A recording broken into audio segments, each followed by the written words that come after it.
Good evening. I'd like to call this March 13th meeting of the Plain Edge Board of Education to order. The time is now 6:31. Please stand for the Pledge of Allegiance.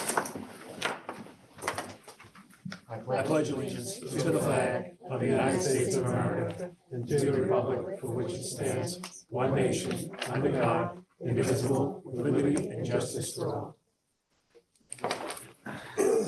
Thank you. Is there a motion to move into executive session? Mr. Sachi? Second. You can say the whole, you can say it out. Say the reason too. You can move. We're moving to executive session for a Personal. personal. Thank you. Second, Second. Mr. Pascarella, all in favor? Okay, 6 in favor, motion carried.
Do I have a second? Mr. Garcia, all in favor?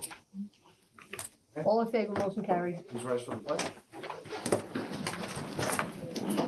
I pledge allegiance to the flag of the United States of America and to the republic for which it stands, one nation, under God, indivisible, with liberty and justice for all.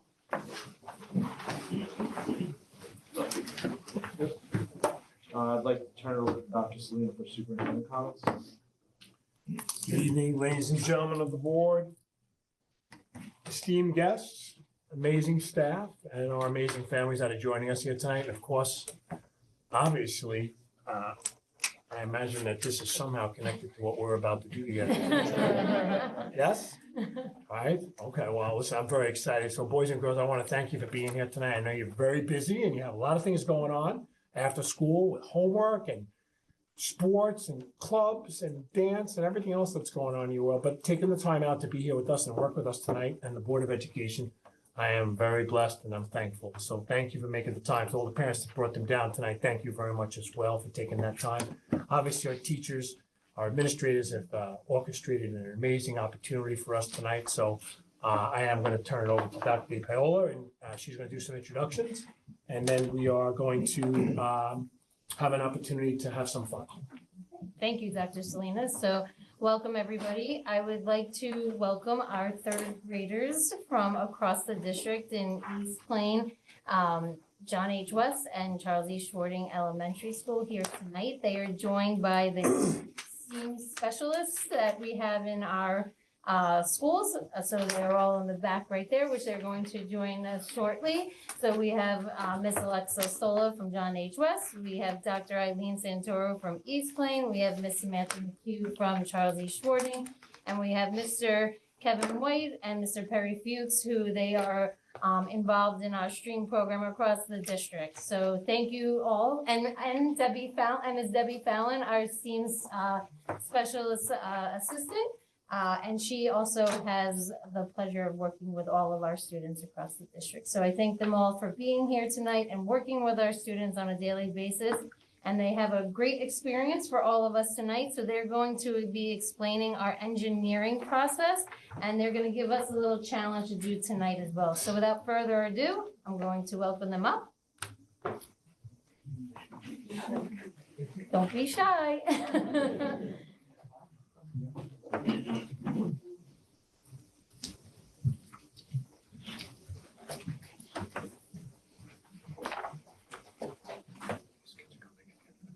Hold on.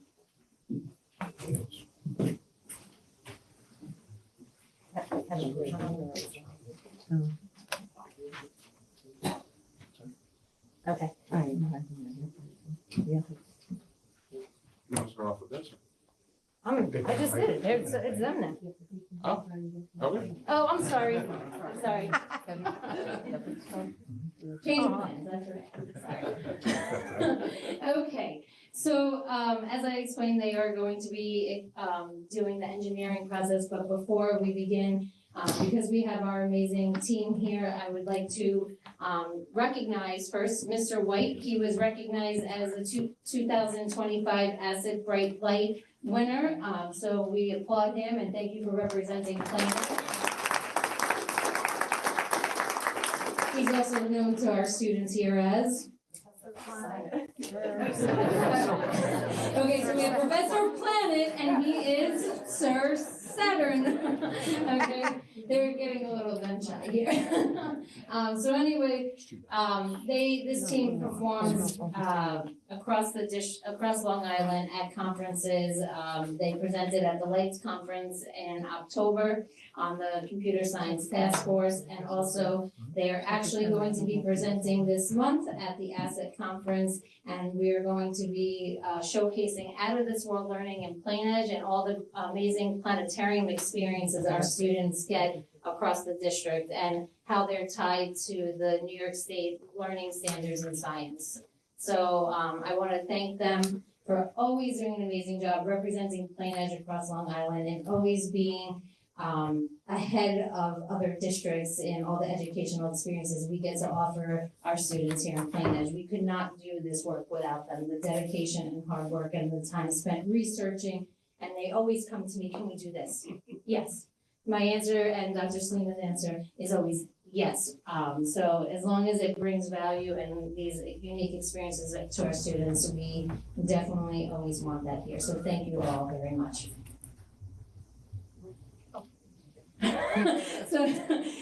So here we have our stream engineers that are here with us tonight. So I'm going to actually have you all say your name, okay, and what school you represent, okay?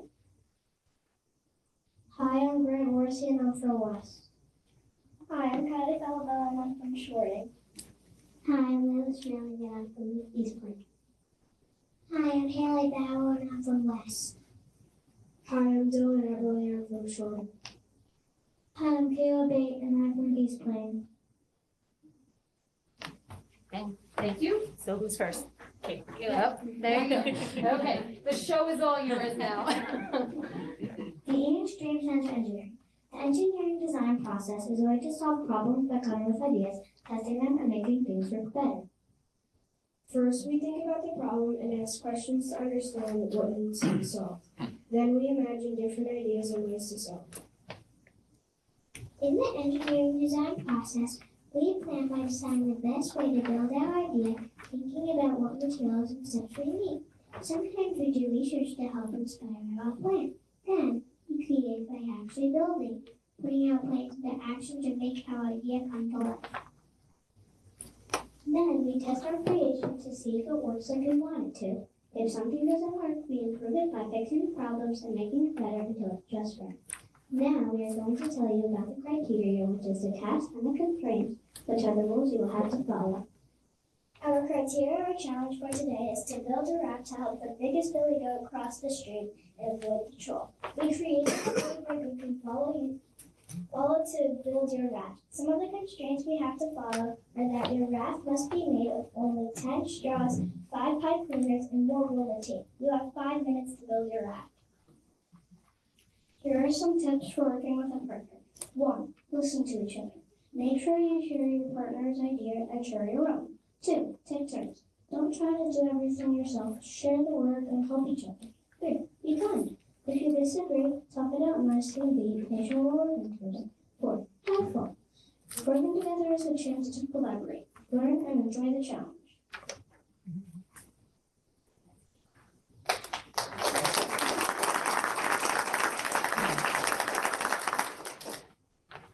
We're going to be working with you to get these shots together. Now, we have 5 minutes. Let's show you our blueprints and begin. Find your color card and then find that matching tray and the engineer.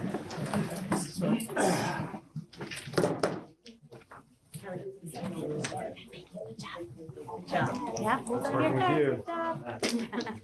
All right. Great job. Down there. Mr. Garcia, you're on this side. Show us what you do. Hi, how you doing? Okay, we met earlier. Oh, you All right, did? our fun is started. They're all here. I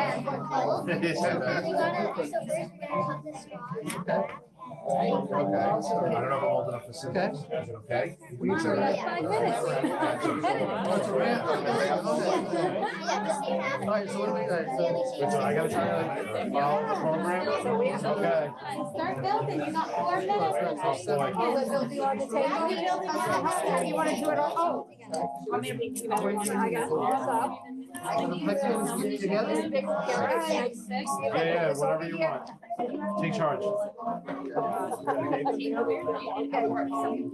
much tape? We'll try this. I have to, I think maybe. Got to start doing that? First, like, All right, so. Like, who did this?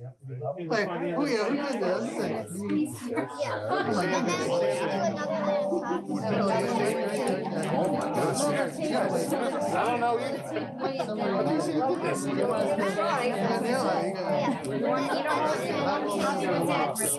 Yeah. I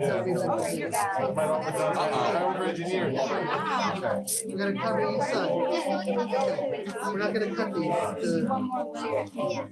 What, you getting nails done for tonight? I love it. You did it. Mom did a great job. individually, one by one. So maybe just do a whole bunch of here. Yeah.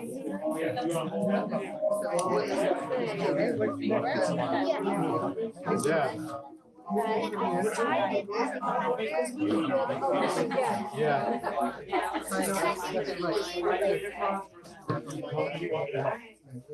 Coming up. You got 5 minutes, right? So Now we gotta can't waste any time here.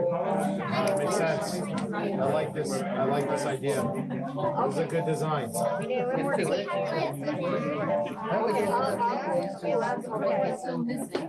it's all right up there. It really goes rough. Right? It really goes rough. Our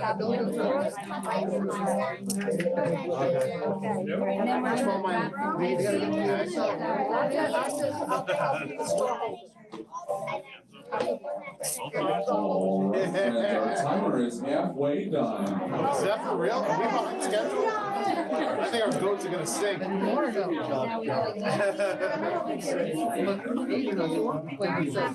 Oh.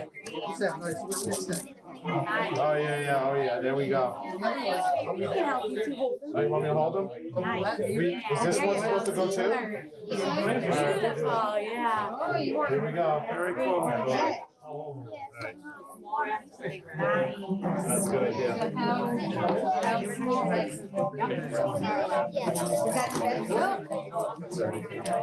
It's not gonna dry.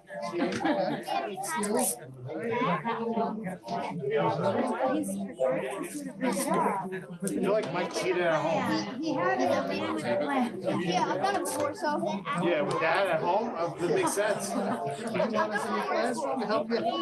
Okay. Now what?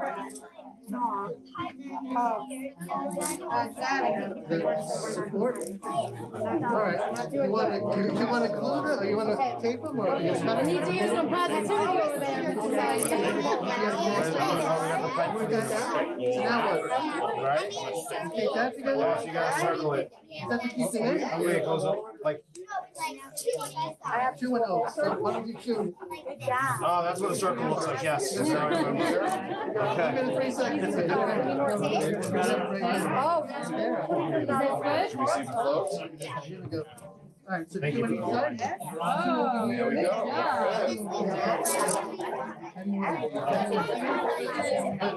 It's gonna be tough. There's Oh, like a bridge? Okay. Now we do this. Now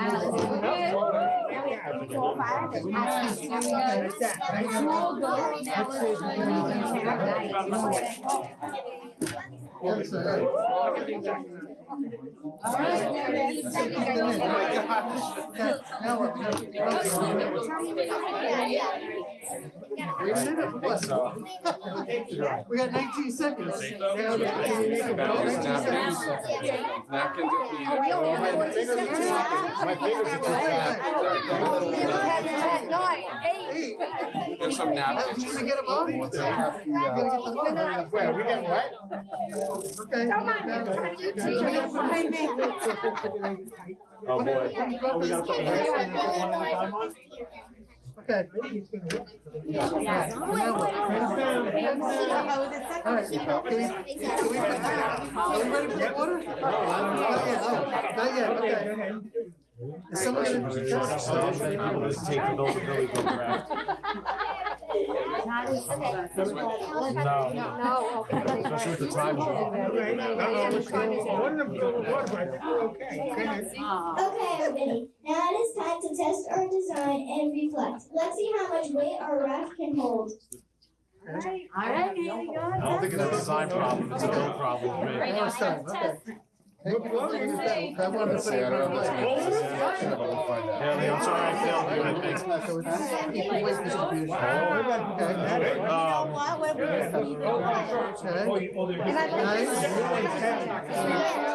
gonna have no problem getting it across. We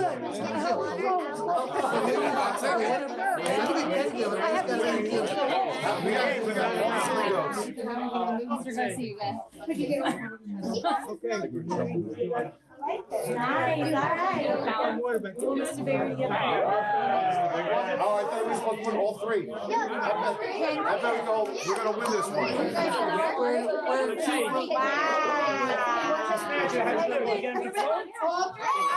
It was Grant's design. Give me five. Come on. Where are we gonna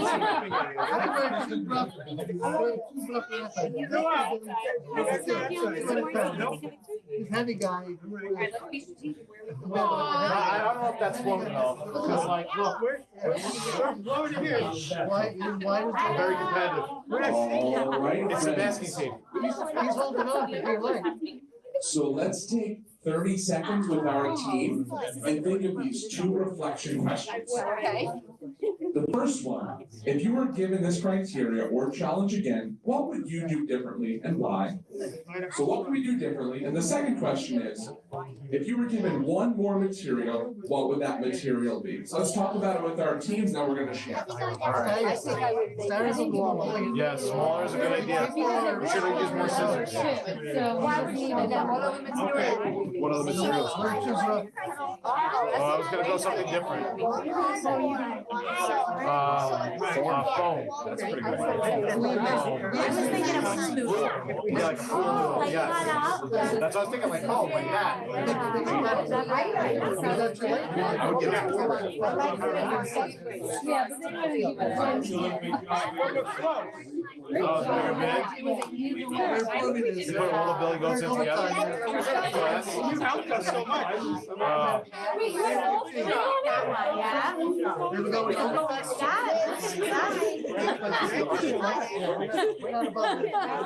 All right, engineers. Let's raise our hands, each team. If you were given this criteria or challenge again, who wants to share? What would your team do differently? What would your team do differently? So, I would make it wider so that it has more space for all the Billy Goats in front. very wide. Now we're talking. We'll pass the mic on down. I would put like more straws on the bottom to like hold it more. Perfect. And you wouldn't pick me. Pass it on down. I would put on more tape to make it float better. We would definitely make it more wider so it had more room for the Billy Goats. I would add something on the bottom so it pushes up while the weight pushes it down. We would make it smaller this way the boat could fit in. Giving away our secrets. All right, now sending it back. If you were given one additional material, what would that one additional material be and why? I would choose tinfoil because the tinfoil would maybe like hold it better. I would choose cardboard so I could put it on the bottom and push up while the weight pushes it down. We would use tinfoil because like no water could soak into it. We would use popsicle sticks so the water doesn't absorb the popsicles. We would use styrofoam because it can make it float better. I would use more straws, then we can make it wider and taller. All right.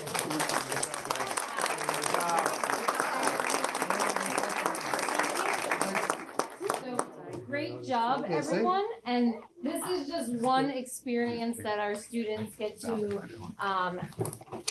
experience in their classroom with their teachers. And they have these conversations with each other, and you could see their engineering minds in work as we were working with them. And it's very impressive.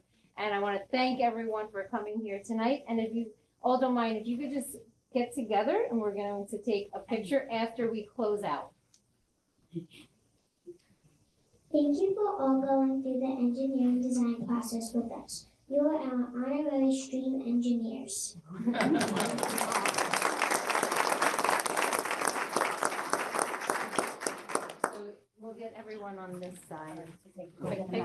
job, good job, that was fun. All right. Styrofoam. Let's get everybody. You don't need to smile. No. Just a big smile. This is front end, a little closer together.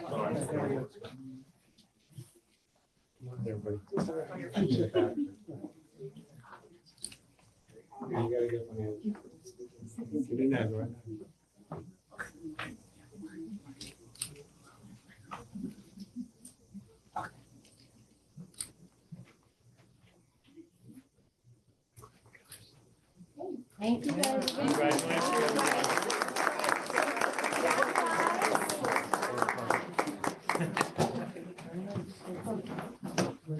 We're gonna break it down, we're just gonna take about 3 to 5 minutes. Styrofoam and less tight cleaners, right? Treat it with the water, huh? We're gonna dump it out the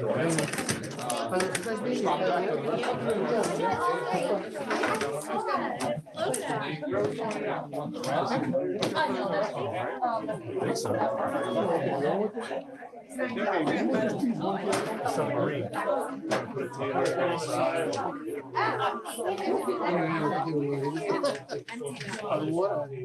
The water's the biggest. Yeah, I think. My pleasure. Out there, but that's besides the point. Yeah, thank you. Great. Got it in the back.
They came, thank you to our teachers, thank you to our families.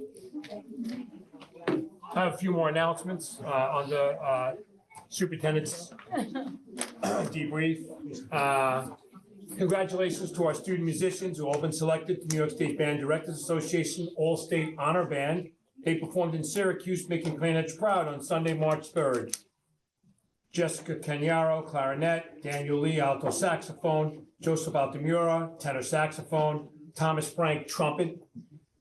Christopher Interdonati, trumpet.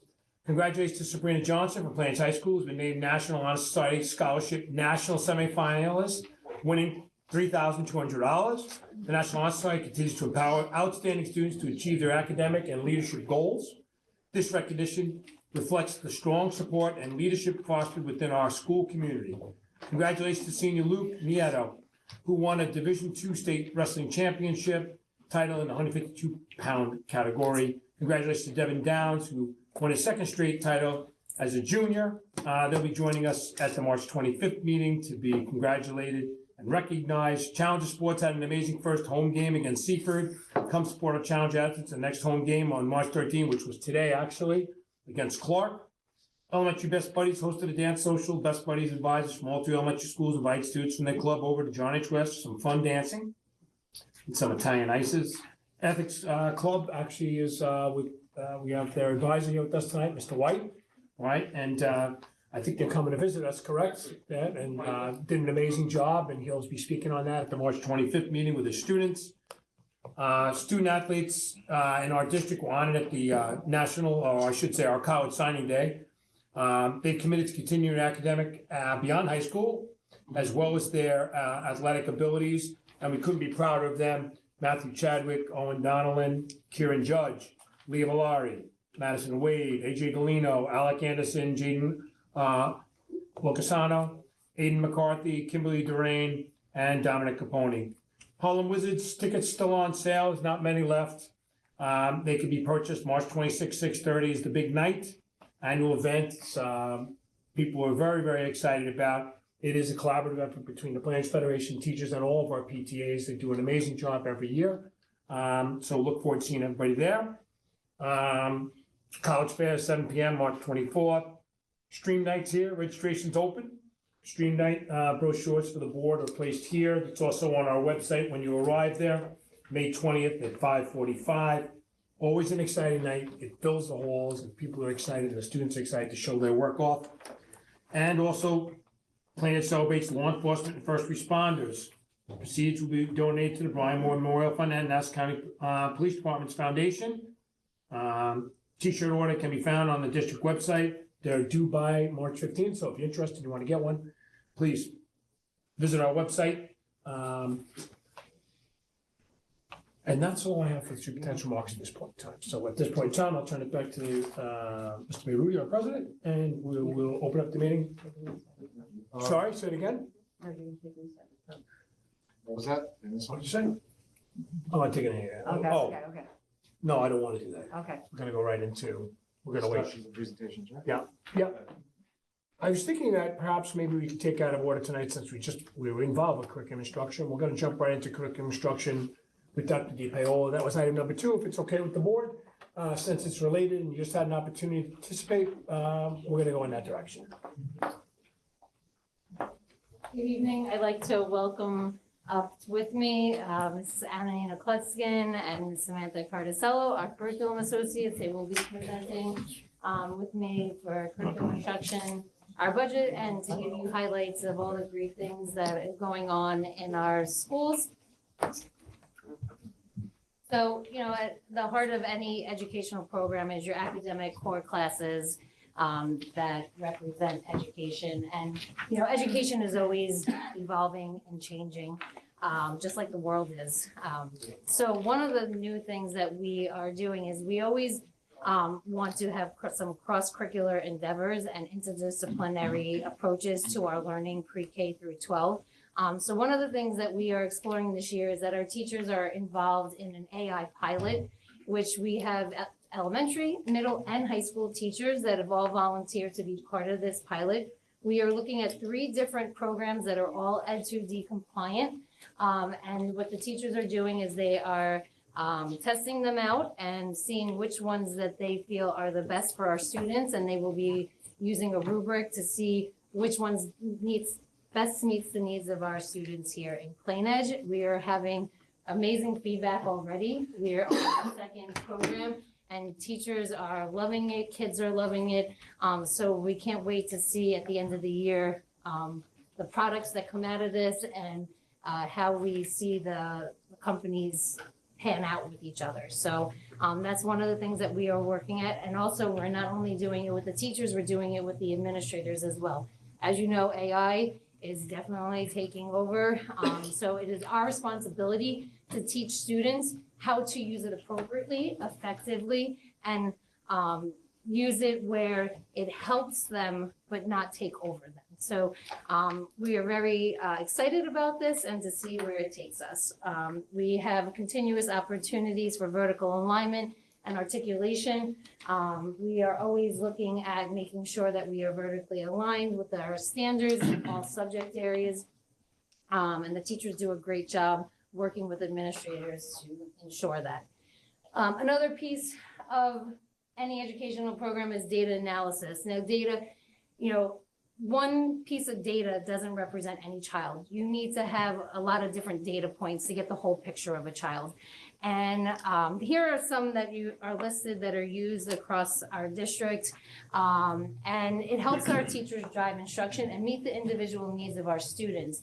So you all have received this past week a letter stating about our New York State tests 3 through 8 that are coming up, and we are going to be fully implementing the CBT, which is a required rollout. For those of you who don't know CBT, it's the computer-based testing for those exams. Also in the letter, it is important to point out that the state tests have changed and morphed throughout the years. Originally when it came out and the opt-out movement had started, it was tied to APPR and teacher evaluations. So I want to ensure everybody in our community that it has nothing to do with our teacher evaluations. It's not tied to APPR. And then the state also took feedback from schools stating that the exam was too long, so they made it shorter. They also used to keep test questions, secret. Now 75% of the questions are released to help teachers drive their instruction to see if their students are meeting the standards and skills that are required by New York State. So that piece of data is actually important to us. Like I said, it's not the piece of data. It is one piece of data that helps our teachers see what skills and standards students are mastering, what students need support in, where we need to grow. So it's important for us to get that piece of data to assess the students, our programs, and so forth. So I want to ensure everyone has nothing to do with teacher evaluations, and it really is just a piece of data that helps us with our instructional programs. Okay. For K through 12 humanities, our middle school social studies and English teachers have been working collaboratively, doing professional development around writing revolution strategies. We rolled out the Seal of Civic Readiness for 12th grade. We continue to do that for 9th, 10th, and 11th grade. We always continually review all our programs. However, in January, New York State released some guidelines around instructional best practices, literacy practices for pre-K through 3rd grade. So we will be using the rubric that they have provided to ensure alignment with our literacy coaches and our administrators. Last summer, we had many students that participated in our district-wide summer reading program, which was fantastic. And we're excited to share our new theme shortly. Secondary science reading, we have been doing work with our social studies and the ELA department on the high school level to employ research-based strategies to help our students become better readers and writers. We rolled out the social studies program for grades 3 through 5, and next year we will do that for K through 2. U-Fly Phonics, we continue to use those research-based strategies, and we have had tremendous growth in our students in their growing strong foundational reading skills. We have expanded the use of the No Reading platform to help our students in grammar and writing on the middle school and the high school level.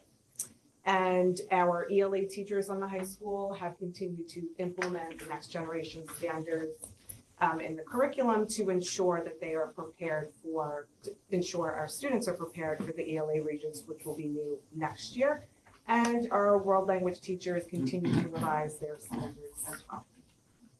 So in science, we're working towards the New York State Science Learning Standards that next year we'll be giving the Earth and Space Science and Biology regions. So our teachers have been working on that curriculum. Following that, the following year, 26-27, we'll have the new chemistry and physics regions. Our middle school students are immersed in the middle school science investigations. They're hands-on activities that are tied to the state standards and just helping our kids dive into science. As you know, in the past, our teachers always gave recommendations for math and science courses for 8th grade. This year, we implemented that parents are able to put in a preference about whether their child takes Science 8 or Science, and if they take Math 8 or Algebra 1.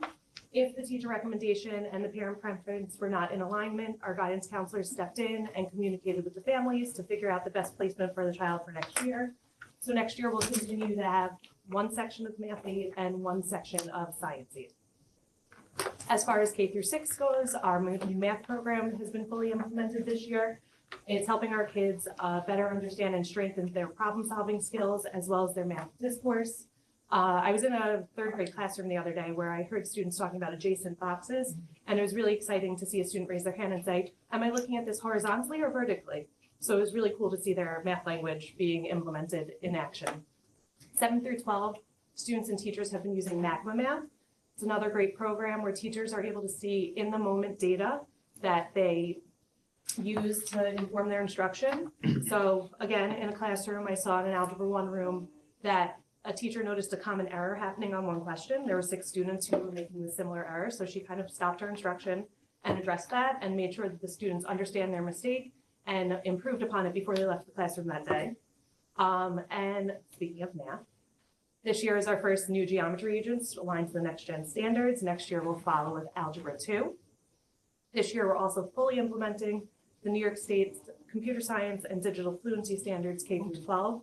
So that has our kids working on coding, digital citizenship, cybersecurity, just to name a couple of components there. Sorry. I think what's distracting us is your phone, Dr. Dupuy. Oh. Mine? I thought it was Mr. Harris's. No, it's not. It's not? No. I live with it then. It's buzzing. We're just all vibrating, don't mind us. It's buzzing around here, we just haven't figured out. Who's it? It is not me. Sorry about that. Okay. My 3 times, not me. It is not me. I mean, As you know, this year we have increased enrollment in our AP seminar course at the high school, which is leading to an increased enrollment and interest in AP research next year. Historically, our students have been interested in researching social sciences, but we're noticing a shift in that where our students are also really interested in doing research on life and physical science. So we are bringing a science teacher into that program. We're excited to offer 3 new high school courses this year. The first one is College Child Development. So in partnership with LIU, we're excited to offer this course where our students will have the opportunity to really understand child development from birth to 8th grade, as well as our students will be able to get hands-on experience in our primary grades and start their fieldwork experience for those that are interested in pursuing education. Also new for next year is Introduction to Programming.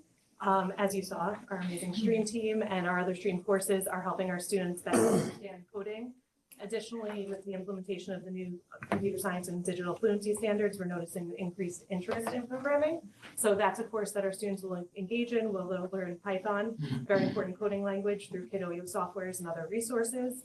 That will help prepare our students for AP computer science and also the workforce. And as Dr. DeFiola mentioned before, AI is everywhere. We cannot get away from it. And so we think it's important to make sure that our students have the skills necessary to work with AI. And so mastering the AI, the art of AI communication, our students would learn to create authentic AI prompts and to be able to use it for academic research and real world concepts like podcasting. So as you saw, a small part of our stream program here tonight with our elementary students here. We are so grateful and appreciative that we have been able to implement this program and continue to grow it on a yearly basis and provide hands-on activities for students. They learn the different engineering process as well as coding and other problem solving and project-based and inquiry-based learning experiences. As you can see here, it's just a list of some of the things that we have from pre-K through 12. We have greenhouse experiences, we have media and TV productions, we have robotics, we have script to screen. One of our newest is sustainability and innovation. So it allows our students to take their greenhouse skills that they learned at the elementary level and then take it to the next level at middle school. And they are learning more of the sustainability to help save our earth. So it is a great course, and we continue to look and reflect on what we're doing in stream and how, like I said before, the world keeps changing and evolving, and so must we. And we want to make sure that our students are ready for that outside world, whether it be college or career. So these are great experiences for them. Also, we continue to be able to offer stream events to our students and families. So some of them here, as Dr. Selena had mentioned at the beginning, We have our annual family stream night that's going to be on May 20th. You have your invitation there. I hope you all are able to join us that night. It is a great night. We have over 600 families that attend on a yearly basis, and the workshops, I think we have 42 workshops this year that is available for parents and students to attend, so we hope you are able to. We have our edge events that we create. So this year, I saw a lot of you there at the edge of the arcade where the engineering process was put in place for our fifth grade students, and they made their own arcade games. It was so much fun to get to play student-made inventions. We have our annual Student Robot Connection, which is a day that celebrates Earth Day while using coding to do so. You all have your invitations on the table for the month of April. We hope you're able to join us. It's on a Saturday morning. It allows us to bring third graders together across the district, as well as fifth graders who coach them through it, and as well as middle school and high school students join us. And it's great because as this event has continued throughout the years, when students get to middle school, they're like, can I come? Can I be one of the coaches? So it's great to have that enthusiasm because they experienced as a third grader and they moved up from fifth and higher. So it's a great day. International Dot Day, our students celebrate making their mark on the world, and every level of the grades have different activities for that to celebrate it. We have our forensics competition is coming up this month with our forensics team. So that's always a great event at the BMAC. Our high school, middle school have robotics competitions. Our high school students have been excelling and receiving accolades at the LISIP competitions. And as Ms. Carticello said, they are having interest not only in the social sciences, but in physical and life sciences, where they compete and showcase their amazing work. And this year, as part of Law Enforcement and First Responder Appreciation Day, we are adding a STREAM component where our students, I'm kind of giving a little bit of a sneak preview that our students don't know yet, but they will become crime scene analysts as part of the day. So they could see another component of that, field. His face was so excited. Are you excited? That was great. Okay, so Sorry. with that being said, I'm going to give you a little glimpse of the STREAM program from the eyes of our students.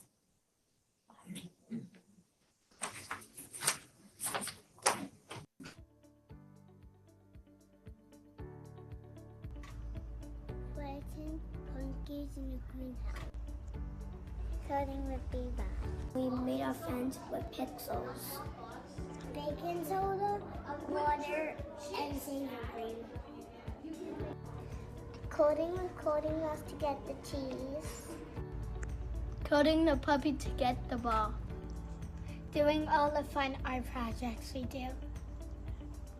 Researching for the projects like gray wolves, green anacondas, panthers, and so much more.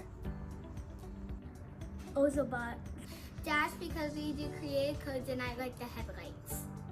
Using the 3D doodle pen was my favorite. We got to make little garden stakes for our little elephant plants. I love using the drones and doing challenges with my friends and using teamwork. Programming Dash and Dot. Engineering an arcade game out of cardboard.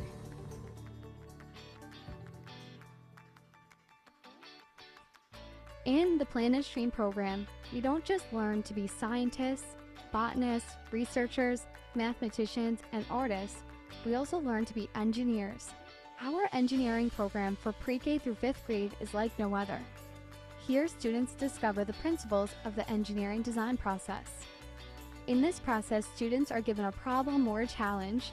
They use their imagination to come up with ideas, work together, and design a solution, build it, test it, and most importantly, improve it with their classmates. The engineering journey starts in pre-K with fun, hands-on challenges.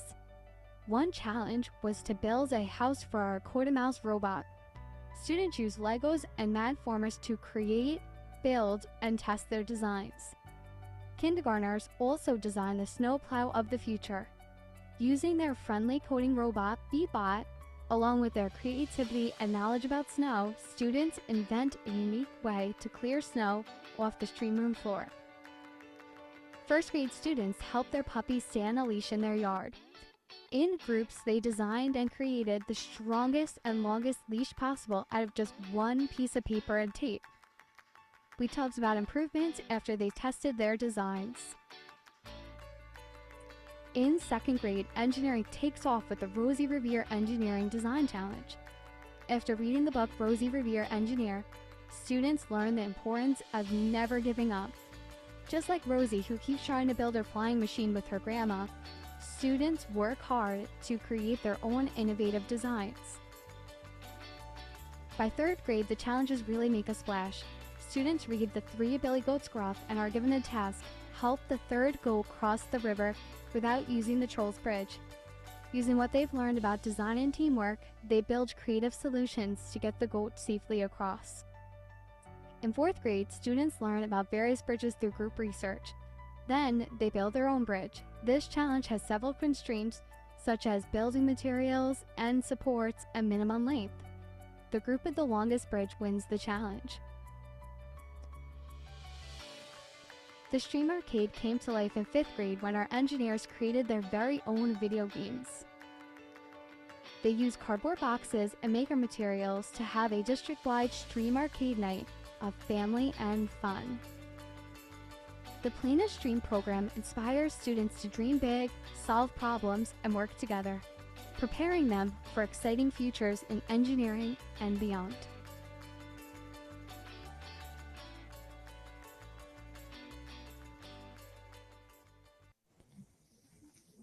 So we hope you enjoyed that video. It's just one of the aspects of the stream program that we wanted to highlight tonight for all of you.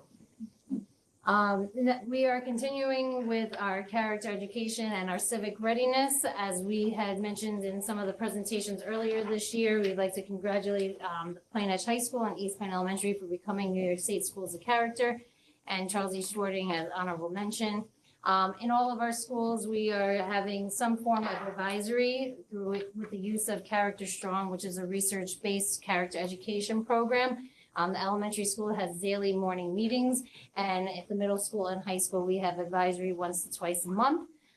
We are visibly seeing signs of improving and positive behaviors and actions among our students. And the goal for the Seal of Civic Readiness, as Ms. Putzkin had talked about with our seniors, and we are rolling out to our younger grades.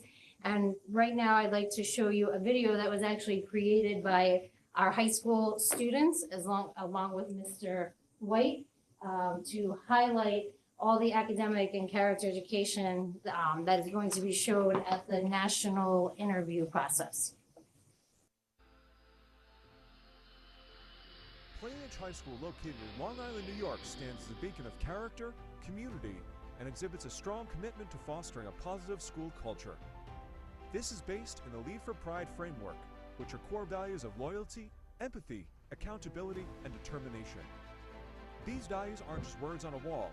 They pulse through every hallway, classroom, and interaction, uniting students, staff, and families with a shared vision of building a school where character takes center stage.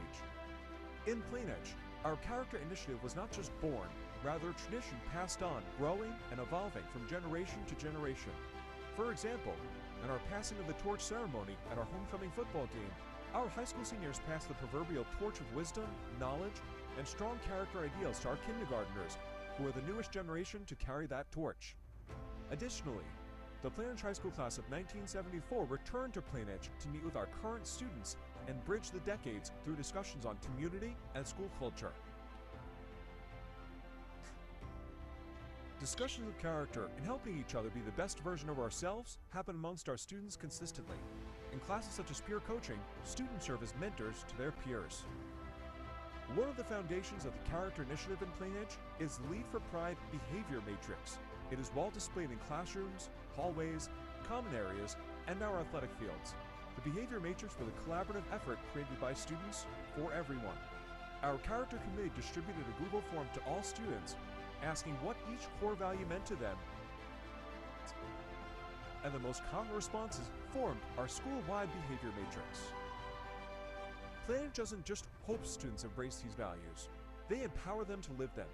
Our advisory program fuels this goal by giving students a space to reflect and grow together.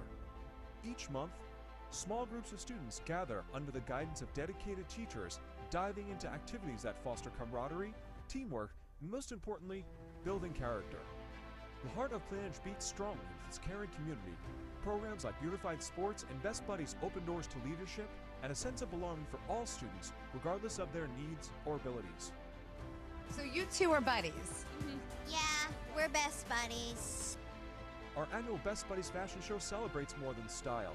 They celebrate empathy, friendship, and the power of inclusion. Should I be your buddy too?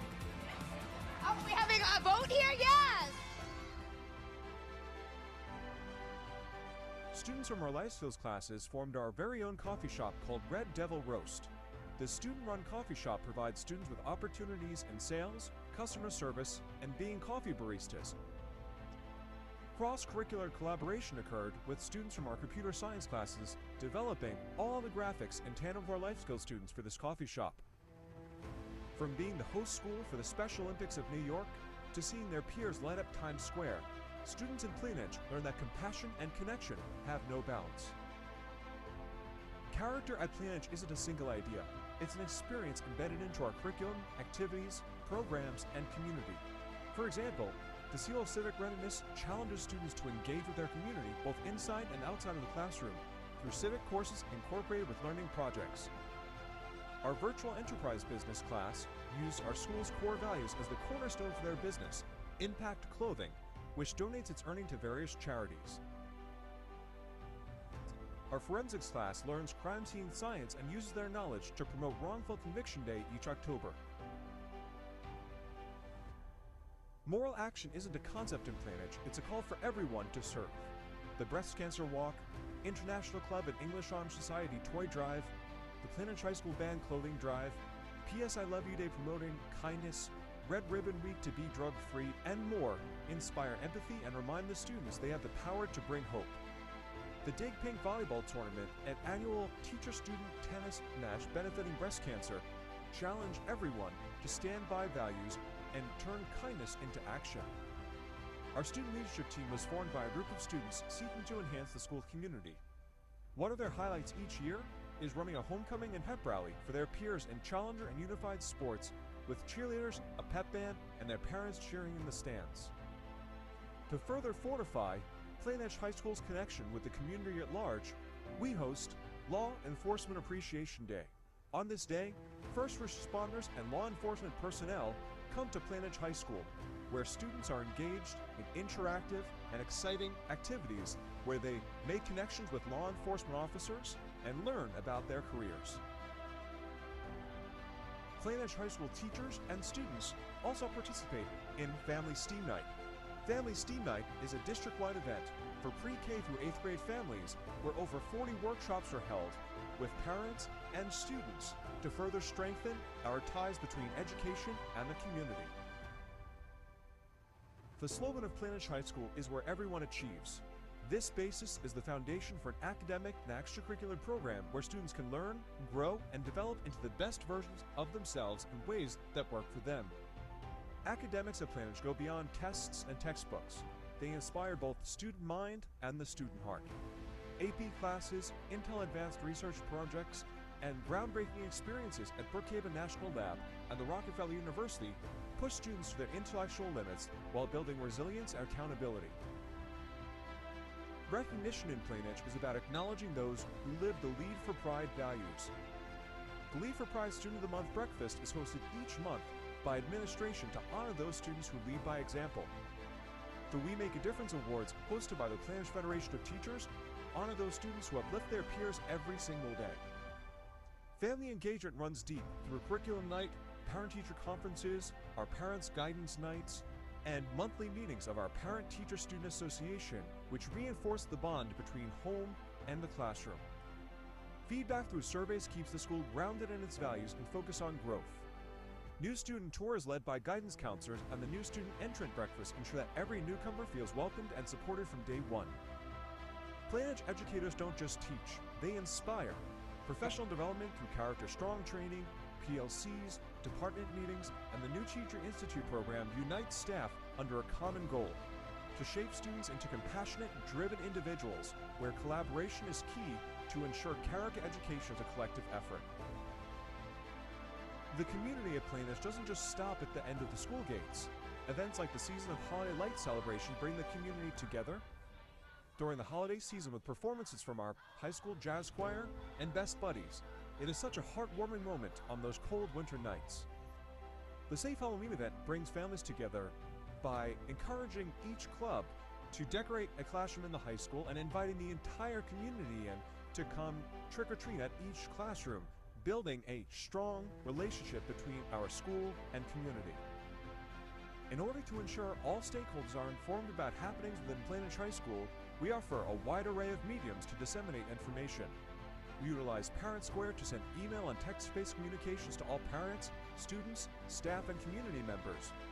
Facebook, Instagram, as well as a student-run newspaper and student-run video morning announcements produced by Plain Edge TV. Plain Edge TV students also broadcast over 60 events, including concerts, award ceremonies, sporting events, graduations, and more, to invite distant family and friends into this School of Character. Plain Edge High School is more than a place of learning. It's a community of heart, strength, and purpose. Through our Character Initiative, we are shaping a generation of students who are not only academically prepared, but morally grounded.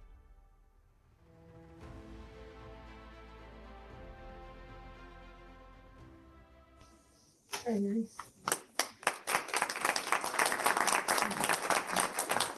So again, I would like to thank Mr. White and his class for creating that video. And you can see there's a lot of amazing things that are going on here in Plain Edge, and character education and academics are weaved together in creating that whole child. And as I said before, we are visibly seeing positive results in, changes in behavior and actions. And I'm truly proud of, our students, and they are, being kind, and they do hold themselves accountable hold themselves to high expectations, and they are empowered to make changes in this world, and that is is being represented in that seal of civic readiness and their drive to be in these AP seminar and research classes, and they're coming to their teachers and saying, this is a problem I'd like to research in the community, and this is, I want to research and make a difference. So,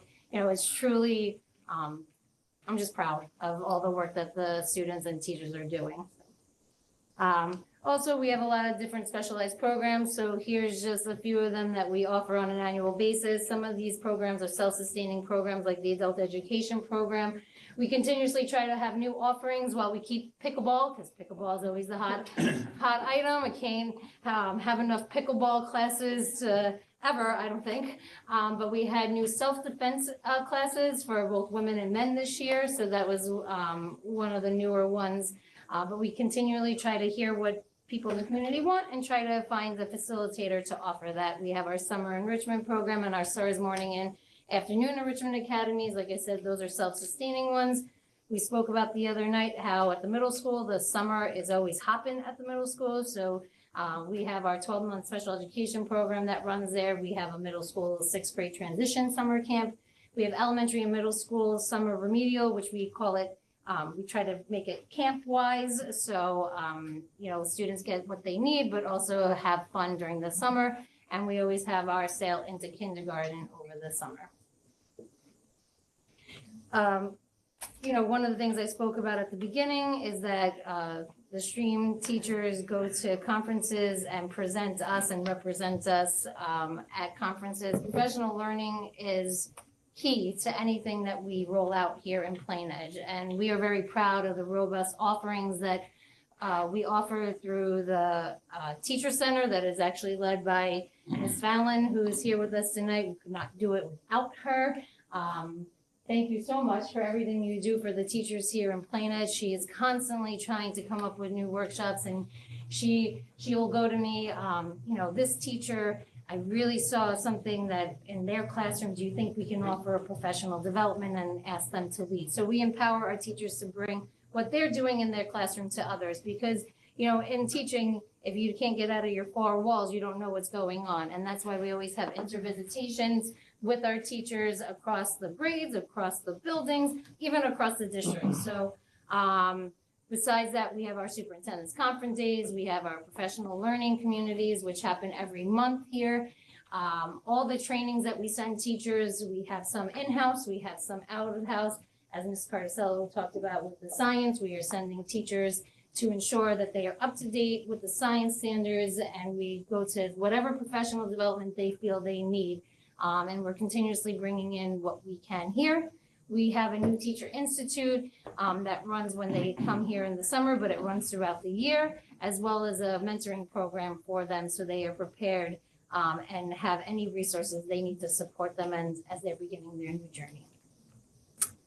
So let's look at the budget. So from a year-to-year change in the C&I budget, we have a 2.7% decrease. So if we look at where that comes from, you'll see that there was a decrease in the district textbooks, but then there was an increase in BOCES services, and that's because we always try to run as much as we can through BOCES to maximize as much as we can through state aid. So we had to make that shift with the math program in order to get the district as much aid as we can. So that's where that big shift happened. And you might say, then why is there still a differential of a little less than 20,000 there? Is because with the startup of a new program comes startup costs, with like teacher additions and materials. But we still have consumables that we have to continuously replace throughout the year. And there was a little decrease in the professional development. The programs at the bottom of the budget, those are self-sustaining. And any questions? Yes, I was like, okay. Can't screw up that easily. I want to talk about the AP research. I know you said you've seen increase with seminar program, the AP research program. What does that entail as far as lab space is involved, and are our labs able to accommodate that? I noticed that you had some hands-on experiences at Brookhaven National Lab. I know we're fortunate on Long Island to have access to a lot of life science research facilities between Cold Spring Harbor, Brookhaven universities. So we have ample lab space here, and the high school administration does a great job in scheduling and ensuring that we have the needs that we have for the classes that we are offering. So when we go to Brookhaven or any of those other, or Rocky View, those are for specialized experiences. So for instance, this past month or last month, I can't remember which month we're in right now, Mr. Bertolotti had students researching something that the equipment is research scientist equipment that a high school wouldn't have. So we arrange for our students to go there in order for them to test what they are. So for what the needs are for high school and majority of their projects, we have ample space and labs for that. We're always looking to continue to enhance what we have. I think that's one of my questions, looking as we're enhancing these programs, as New York State continues to roll out increasingly more complex requirements, whether it's portrait of a graduate, whether it's the learning standards that they seem to update every 5 to 10 years as we launch, looking forward. I have no doubt that we're meeting our students' needs right now. Looking forward at, So what we do is we meet as a team. So we're actually in the process of meeting with the science teachers in order to see if there's any new equipment that they need. So I'm going to give you, for example, for a couple of years ago, we were sending our students always to Cold Spring Harbor for a specific experience, and it was, taking them out of school the whole day, and it was hard to coordinate, and we wanted to have more students experience that.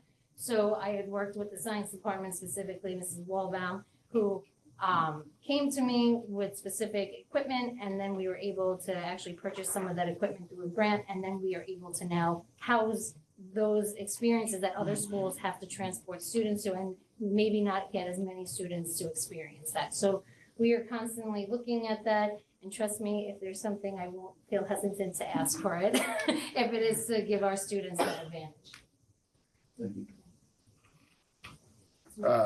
I like seeing numbers go down, but when you reduce PD, some of that might just be as we get further into new math or some other program.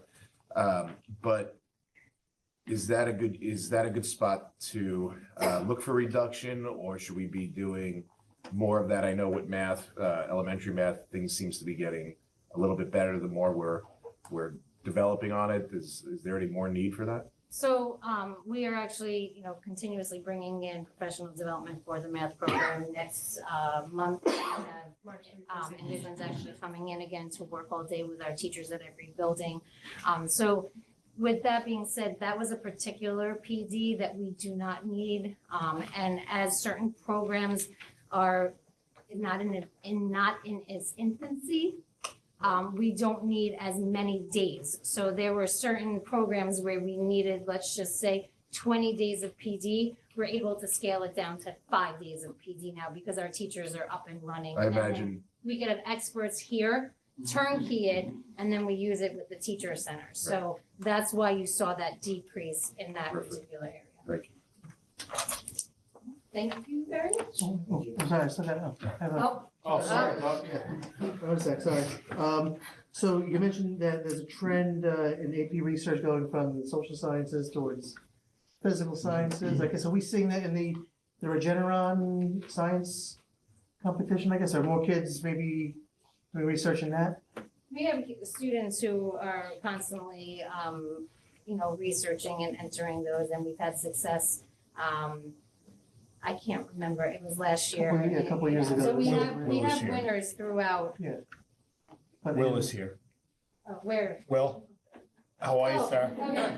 So- If it's okay, I'd like Will to speak. Go ahead, Will, put it out there. Will, I'm putting you on the spot. Come on, make us shine, Will. Tell us what's going on. Yes. Will involved. Will, you can speak. Just to add to what Dr. said, many of the students are looking into machine learning, AI. One student this past fall was really interested in using machine learning to explore protein analysis, using some really incredible databases in conjunction with what UC schools. Thank you, sorry. Thank you, Will. I would have called a friend sooner. Thank you, Mr. Bertolotti. So it's good. Turns out it was a good night, he's here. Now, college child development, I guess, what teacher teaches that? Like, what's their background in? What do we have? So that'll be based in our social studies department. We'll have one of our social studies teacher doing that. Need to be able to have an education background. So, we submit her resume through that and she's approved for that course. Oh, the teacher's been approved already for? Yes. Okay, very nice. All right. Thank you all very much. Thank you very much. Thank you. Thank you, ladies. Thanks for being here with us tonight. Your hard work every day. Peter or me? Who's that? Who's next? Should be Peter. Peter's up next. Peter's up next, sorry. Please. As the board knows, we met and made some decisions on Tuesday night. I want to thank everyone for coming together yesterday. We met with administrators that were very collaborative in helping us come up with the decisions and the solutions of where we are today. There were budget reductions that were put in place, modifications. The board authorized those. Obviously, the net differences you can see or realize at this point in time. And while we don't normally do two back-to-back like this, obviously, I shared with the board that I would like to keep this moving and update the board where we are with the decision process that they have made in reducing the budget. So you are seeing another glimpse at kind of where we are today. Okay, I'll just roll through the numbers from the beginning. As you know, we started the budget out at $111 million. That's a $7 million increase over the prior year of $104 million, or 6.78%. When we met on Tuesday, we delivered the budget that was down $2,347,000 down to $108,796 for a 4.53% increase. And tonight, we're happy to report that we've reduced the budget by another $535,000, mostly due to the decisions that were made by the board on the ICT and the pre-K program. And now we're down to 108,260. We reduced the budget by almost $2.9 million, so 4% year-over-year increase. And then, sorry, the equipment for the middle school, is that the HVAC? Stuff that No. we looked at it? No, something else? Okay. I knew we were doing some. No, that's, that's the match for the gymnasium required in order to run the new cheerleading season. Okay, that's sports equipment. We got the quotation in, so it's with the right, with the That makes price. sense. That's a one-time. One shot deal. Okay, that's good. Thanks. Yeah, because you can't be moving those mats around the district, it's way too heavy. We do it, but you won't have to anymore. Yeah. Because the program's based there. Moving forward with the board, decisions that are left, which will, first of all, I'd like to compliment Peter and his department for pulling this all together. The budget is, if a lot of times people say, where are we? I was taking a look back historically where the board typically is. We're in great shape at this point in time. Major drivers at this point in time, pretty much, we'll continue to take a look at this. There's not much left into this budget where we are at this point in time. A major component of that, which is 3/4 of a point, will be something that we'll be looking at on the 25th, and decisions will need to be made by the board in reference to money that's been earmarked for armed security at this point in time. So we'll continue to go through the budget. I believe the budget is in excellent shape at this point in time. Ultimately, the largest piece that's left at this point in time is the decision-making process. As you know, the Armed Security Committee met last night. We were visited by the Nassau County Police Department, and that was from Lieutenant Connolly from the Homeland Security Division, and he was there to share about how Nassau County Police Department interacts with agencies and outside, and to report kind of what's going on, the state of affairs, what's happening in Nassau County school districts today, public and private both. On the 25th, the board will receive basically back options that were presented and possibilities that they have experienced. And ultimately, there are decisions that will be made by the board, and we'll talk about that on the 25th. That is really where basically the remainder of our discussion will focus on in the next meetings as we continue to go through this. As more quotations and remember pricing in certain companies and Ed data prices, et cetera, which is where we buy a lot of our stuff from, obviously. Those prices are pretty much going to be fixed at this point in time, but we will continue to look at this, and any efficiencies that are possible, we will be looking for. But the major driver at this point in time, what's left in this budget to talk about, is going to be on the 25th, and then ultimately the board will make a decision, and we'll look to finalize and adopt the budget no later than April 8th, so we can get this to where it needs to be. I think we're in excellent shape. The board's done a great job. There's still more work to do, some more things to talk about, but the major drivers of the budget have been discussed at this time. So, because we didn't really ever speak directly to it, but the decision sort of got made for us. So when we see on the one slide that UPK budget realignment, sorry to make you go back to the slide after you. I don't have that. He doesn't have to. He doesn't have to click it. He's on a different presentation. Number. So the savings on the UPK that's there is because we don't need to move those classes? Is that? No. I'm gonna go through that tonight. Okay. I'll so update you on it, I promise you. Actually, the major driver in that was 12 sections. We don't need 12 sections to 9. So there's differential inside of that. We are, I will be speaking about specifically what I'm recommending and what we're doing, what I think will best meet the needs of us as far as for our needs inside of all buildings. And if I don't have the answer to any things after that, please put them on the table related to pre-K. All right. Who's up? Guy? That's great. Let's go. Let's roll. It's getting late. Good evening, everyone. How's everybody doing tonight? I'm excited to present the instructional and administrative technology budget. I always like to follow the curriculum and instruction budget because a lot of what we do on the other end is to support all the great things that our teachers, administrators, and staff are doing for our students here in Plainedge. Obviously, you know, there's industry standards and core beliefs of how the effectiveness and impact of educational technology on students. Obviously, it's very engaging for them, supports differentiated learning, and obviously collaboration. Administrative technology, so forth. We support all the management systems and operations in the district. We do a lot with cybersecurity and data protection these days with all the threats that are constant. Obviously, all the infrastructure and connectivity that makes everything work is quite significant, and we support all that. Safety and security, such as video surveillance, access control, emergency notification, and obviously we have IT support team that works with our buildings and teachers on a daily basis. Digital natives are our students that we have now, unlike at least when I went to school. I did not grow up initially with technology, it came a little bit later for me, but digital natives really see technology as an extension of their brain, and they can't imagine a world without it. So they will often turn to it to solve problems, communicate and collaborate, to create, and obviously those are important things.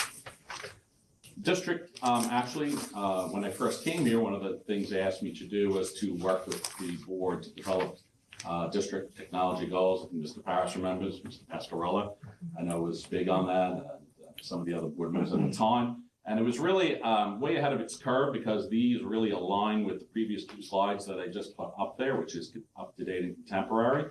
And it really helped us during COVID to quickly adapt and mobilize because we're all in motion supporting and developing and implementing many of these things. And they continue to be relevant, I think, in our mission and goals. And a lot of the budget is aligned to that. As the board knows, we have an extensive one-to-one mobile program. We have well over 3,000 devices that are out there. They now all are mostly Dell Chromebook. They're all touch devices, which is important to some of the new software curriculums and testing that we do. Pre-K has iPads in the classroom, and all of our staff have some Lenovo's and some HP Chromebooks that they use as well. Obviously, you saw a lot about STEAM. You saw the students firsthand present, which was really awesome. So we support a lot of the robotics, computer science programs, again, a lot of the stuff that happens in the classrooms daily. We have the new planetarium with Professor Planet, Sir Saturn. We talked about that before. That's really awesome. I know all of you have experienced it. Our esports program, Mr. Barlotti, takes care of that. It's awesome to attract some students into competitions in that area. And then we have our TV studio and sports media production, both in the high school and at the athletic complex. Obviously, Mr. White is lead role and does an amazing job with our students.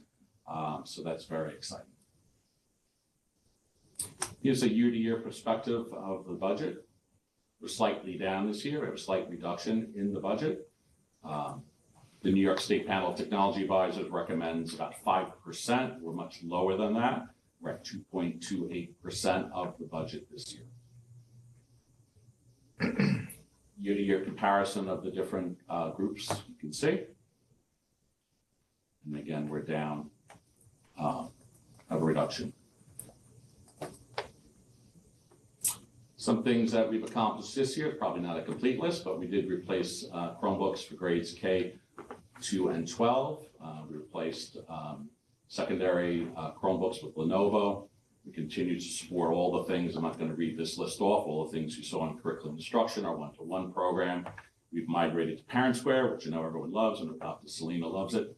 And we discontinued Remind, and we continue to support all of the things that we do here, again, with technology, our cybersecurity initiatives, our new fitness center. Some of the major drivers in the budget are related to that. Obviously, we have software now that helps community residents register to use the facility, LoFox, and then we also have other fitness software that works in conjunction with our Matrix equipment. So those are some of the additions to the budget. Also, our Google AI initiatives. We're subscribing to some of those, so that's added subscriptions. So even though we've reduced the budget, we've actually expanded and contracted simultaneously, which is a good thing. We always try to keep costs down, but we have added a lot of new initiatives. We continue to also expand on our other things you can see here. Obviously, security is always big for us. Next year, basically, we're going to continue to support all the things, again, that you saw listed there. a major push with the expansion of computer science, our AI, into instruction, which is going really well.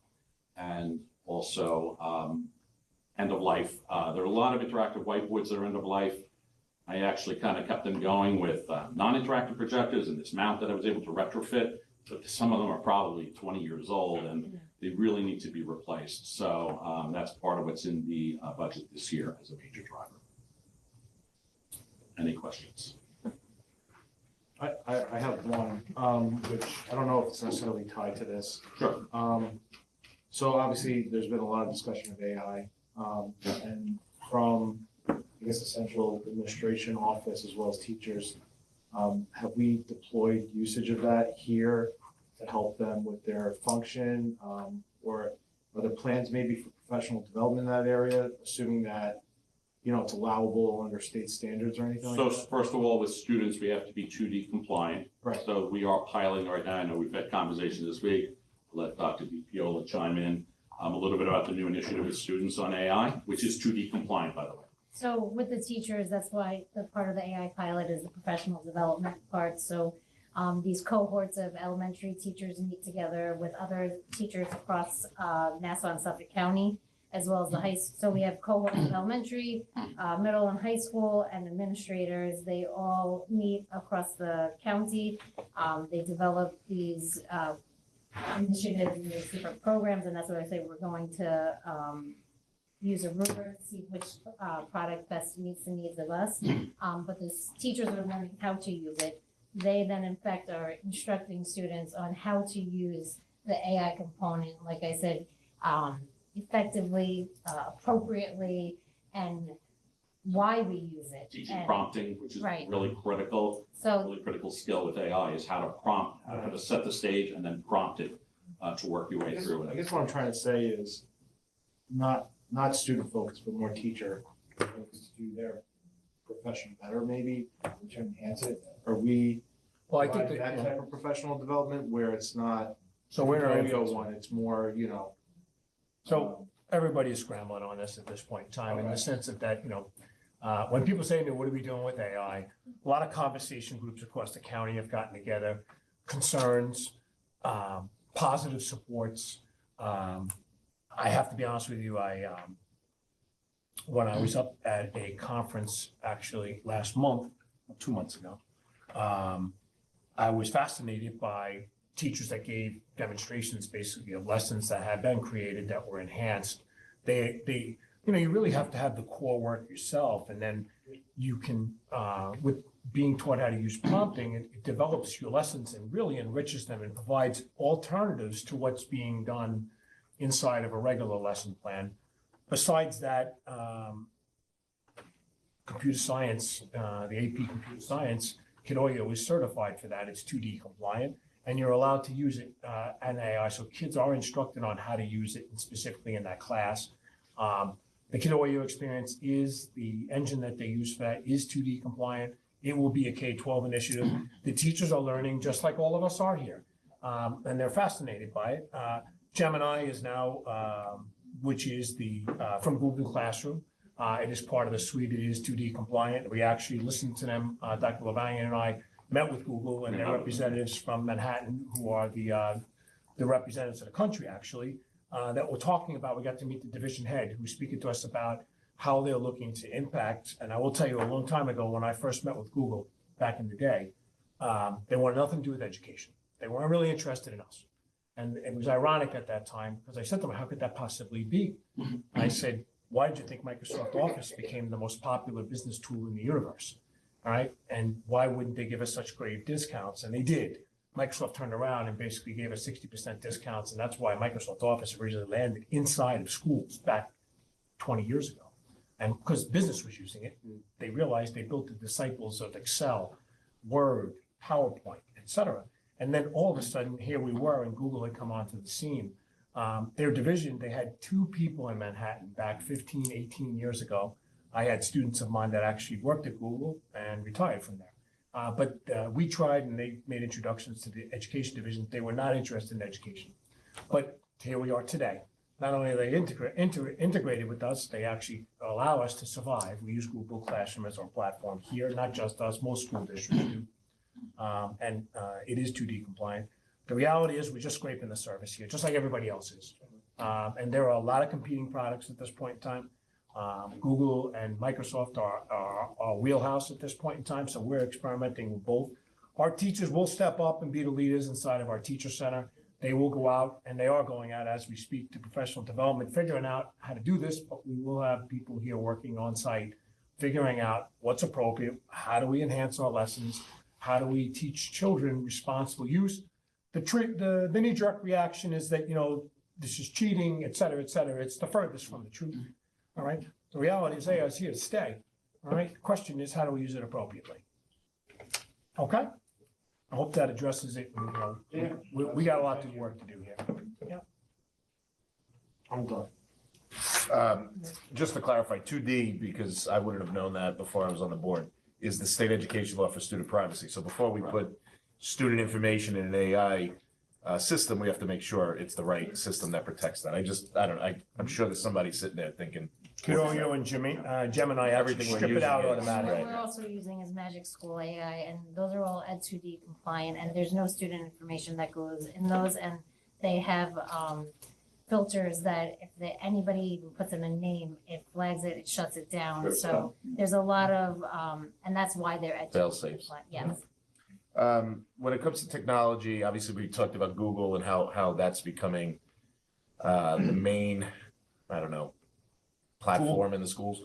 But Microsoft Office and Microsoft products are still widely used everywhere else outside of school. So we do subscribe to the Microsoft Office suite for students, and students also can access those products as well. And we have a class at the high school. At the high school, also. yeah, so secondary schools definitely are using Microsoft Office suite.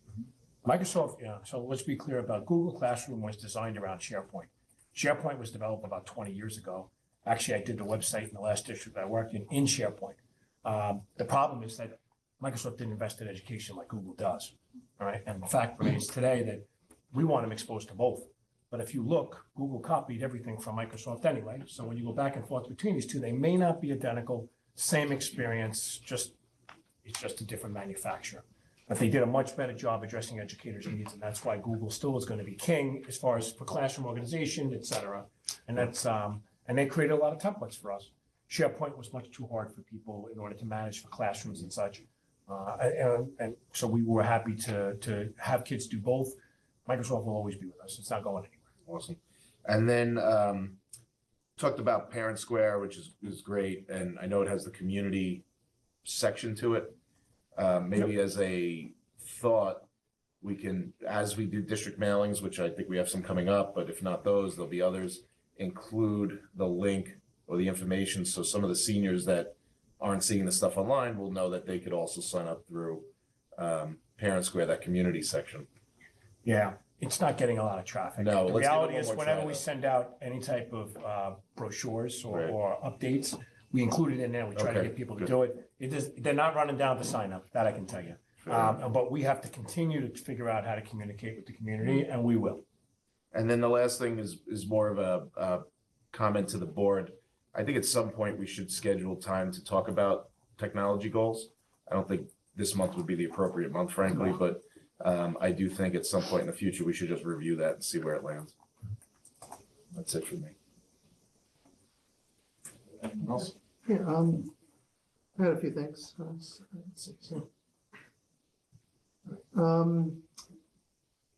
So I sent an email about this last month. I guess, where are we with the board docs, the diligent community migration? I guess They are the same. planning on- We're the They're the same product. Same I'm but sorry, Mr. Petro. it's a whole nother, It's the it's same an company. upgrade, same company, but that, here, I guess, at the school board convention, I spoke to the sales guy there, says it's still like in the beginning stages or whatnot, but It's pretty baked right It's now. pretty It's what done. they're using now. Board Docs is Diligent. It's the same company. They're not two separate but they have companies. board diligent community, which is, I think, the next better version, is that? No, yeah, wait, I'm not. well, Ms. Ryan is the one that's No. just knee deep in this, so I'll let her. No, Diligent Community is just they do like workshops and webinars. That's what the community Is is. that a better, No, Work data no, it interfacing. has nothing to do with the agenda Board Docs software. has one portal interface. Yeah. Well, I think what you're referring to is just if you want some training or professional development, little Yeah. video snippets, you can go to this community group that has some help guides on it in case you're. We're not converting over. I want to be clear about that. Yeah, it's the Okay, same there's- company. Yeah. But they said that the streaming goes through, like, everything will be through this new Yeah, platform. you want a sales Yeah. meeting, Yeah, and yes, they're trying to sell you. okay. But the interface here, the board docs is, it's a little lacking, I think, so. That's not going to change, just so you know. I know, it's. We've asked board docs to make modifications. Yeah, Dr. Valiant spoke to them multiple times, and they always can't- tell us it's on the roadmap. You Yeah. can't annotate it, you know, it's kind of I a. understand. Okay. Every software product that we use, I promise you, will have things like, I can't believe it doesn't do this. Yeah. Why is it do it that way? Why is it hidden over here? It's always frustration. We do work with companies and try to get modifications, but yes, we've tried with board docs and it is what it is. So Yeah, just give you, it seems to do the job, I think, enough it does for us. a good job, yeah. I'm just curious what the added benefits would be to that other program or. But that if they're gonna does sell it not to you at a replace. high- That Yeah. does not replace what you're currently using today for your agenda management system. Just so we're clear about it. They said it did, yeah, so I'm not sure if that could be. Well, we could look into it. Yeah, I'm sure you Well, can. We'll look into it for. I'll It reach seems out like to it's them. still in the I'll see infancy if there's phase. something new they have on the horizon that may not be familiar. There's a Not many principle we districts. talk about at work, Doug, called the shiny penny. So there's two pennies sitting on a table. Oh. One's really shiny and one's really dull. How much are they worth? A lot of times these programs are just the same old thing with some new colors and new packaging. Let them finish baking in the oven before. Oh, yeah, oh. We'll get some clarity on it. We'll get back to you. Yeah, I'm just I'll look curious if into it's something we should Yep. look into. Dr. Valiant will put it on his list. You know, going through all the websites of the different school districts in Nassau County, I've seen at least one of them was starting to migrate to that, so We'll look. I'll try to find that again, but I'll definitely look. We'll check it out. Yeah, Not yeah, an issue we're whatsoever. Yeah, not a I problem. want to be on the cutting edge of that, because if we could have more tools at our, you know, at our fingertips here, I would love it. 'Cause, Sure. All right, next thing is, okay, the new HR workflow system. This is the second time I've seen it, or Yeah. maybe I read it the other week. Well, we've been doing it in Yeah. phases. So phase one was to get it off the ground in its basic format for applicants. Mhm. Phase two was to add more workflows to it and more components of it and continue to add to it. It's an extensive system. In the future, we're gonna look at it to maybe replace our current attendance system, which again, we're not pro the functionality of ASOP, but it is what almost every school district uses. But they can, they're talking to us about it, but you have to digest some of these things. You can't implement all of it at once, for various reasons. So we're taking it in phases. And it's the human resources. Yes, it's called system. school front. It's So a human it's- resources yeah. workflow. So it's trying to take us away from paper. So Yeah. now everything from the applicant start to finish is all digital. So we actually point people in OLAS to school front to apply I was so gonna that say they that. come through. We do it through our website actually, because OLAS blocks school front from allowing you to point to it because they're a competitor. So we point people from OLAS to our website link. The website link goes to school front and then they apply through school front. And the workflows happen through there from the applications, do the the whole- resumes, yeah. all through and into WinCap. Once the board approves them, it automatically will put the records into WinCap. It on connects to WinCap. It there's does. a There's service type there's a of thing? webcap connector. Oh, The nice. support is great. They have great onboarding and great support. So they've been, and yes, we have some requests in with them for things we want modified also. Okay. But they are pretty receptive, a lot more than others. So pretty good experience. And then, yeah, I keep seeing the esports, Yeah. stuff. I guess, what are they working on? What do they do exactly? What games are they playing and what? Just so happens. Hey, Will, you're gonna wish you didn't come to my meeting tonight. Mr. Bertolotti can speak on that since he's the champion. What are those guys doing with the Go ahead. Alienware computers? I'm just curious what they're. Go ahead.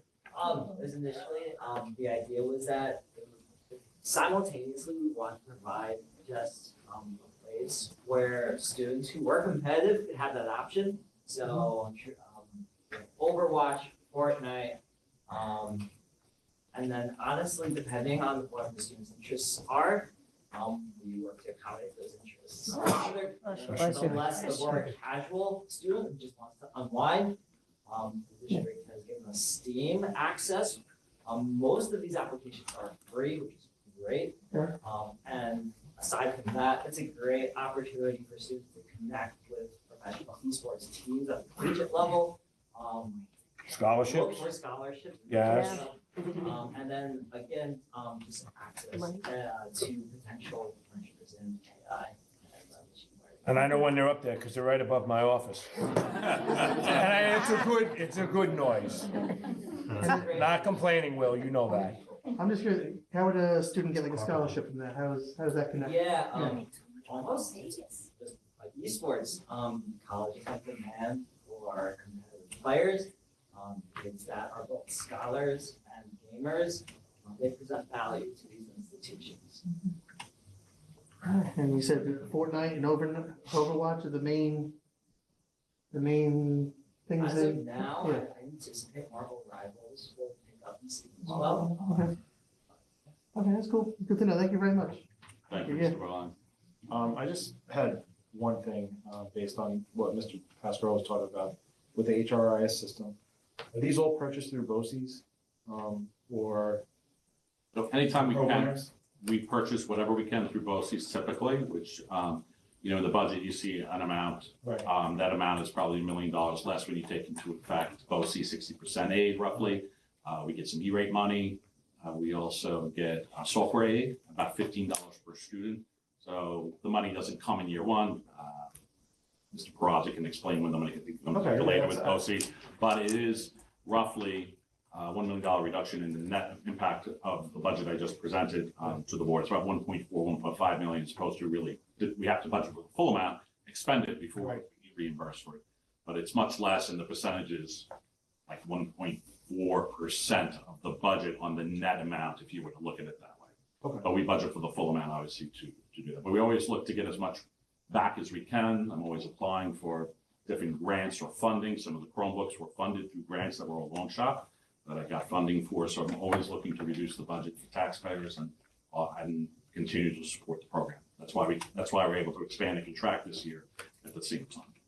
So a follow-up to that, which is trying to understand if it came from BOCES. Obviously, we had the Power School incident, Yep. a few months back.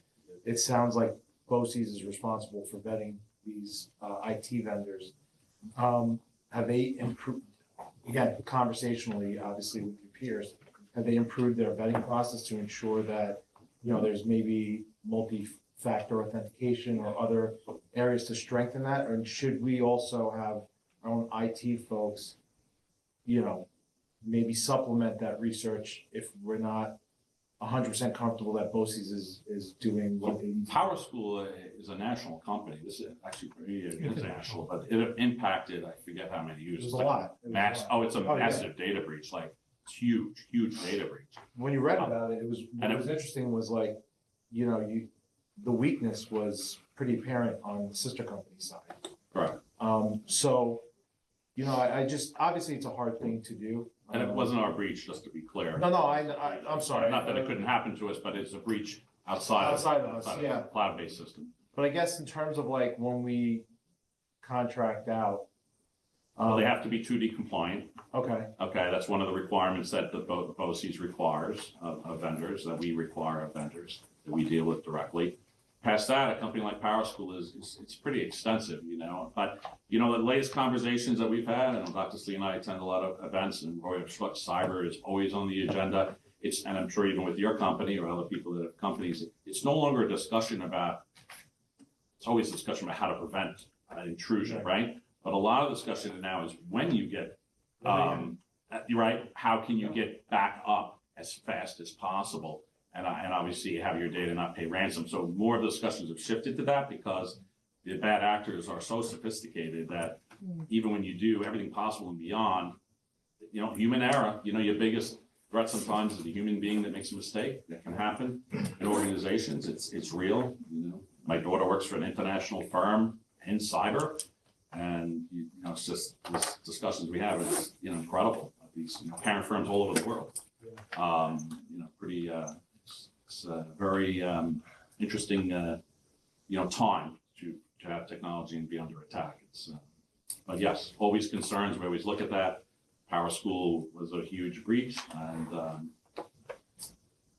much you can do about it other than reflect on it, make sure that they put additional measures in, which they've assured us they have. Yes, two-factor authentication is definitely something that I think they've added for their IT support staff and their parent company support. Thanks. Yeah. I just want to thank you and your team for all your work because we are always ahead of I feel like every district. I can't speak on behalf of every district, obviously. But I mean, I talk to teachers all over Long Island and we're just doing things that we've been doing things that they just started. And so many districts still don't have one-to-one devices and they're struggling on potential snow days because they can go remote. They can't pivot. So, yeah, and it's, you know, when you think about stuff and it's like, oh, we've been doing that forever. So I just want to thank you for always making sure our kids have, you know, you roll Chromebooks in like the way they're supposed to be done. And that takes years of planning that I know you've been doing, you and your team and this central. I'd love to take credit for it all, but I do have an awesome IT team, Yeah. probably the best IT team I've developed in my entire career, 40+ years. 2 of them are there. You see them at the meetings. Yeah, come here, but and also credit to our professional staff, our administrators, teachers, and all our other professional staff, because you know they're part of that, delivering these things. They're always cooperative, never a problem. How do we get it done? Debbie found the teacher center. How can I train everybody? How can I do that? You know, Kevin and the STEAM team. And we have an awesome, you know, group of people. It takes a village, you know, and it's really a unique place here, Plano. So that's part of why we're successful, because everybody really plays their part and really wants what's best for children. Thank you. That's it. Thank you, everybody. Thank you. Next up, update on pre-kindergarten. Board made decisions on Tuesday based upon our special education program expansion over into the East Plain Elementary School. We'll be offering that, and you saw results of that tonight in reductions in grades 3, 4, and 5. We will be utilizing 2 classrooms and moving 2 sections. So we should probably back it up a little bit. We're currently running 9 sections of pre-K today with 18 students inside of them, maximum. On January 22nd, 2025, there was a lottery. In the lottery itself, we notified parents after that lottery that 7 sections of pre-K were open for the 25-26 school year, waiting to make the decisions that the board did make on Tuesday night. I'm beyond happy to announce we will be notifying parents that 2 more sections will be opening up, and they will be housed at the middle school, is my recommendation to the board this evening. Therefore, the next 36 students will be notified tomorrow morning that they have a spot. This will allow us to continue running 9 sections, which we currently have in place today.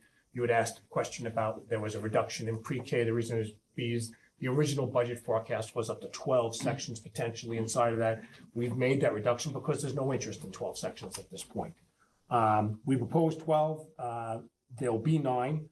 We've been able to reduce the budget by about $225,000, which I think you saw there this evening. It includes costs for instructional staff, support staff, startup costs, textbooks, material supplies.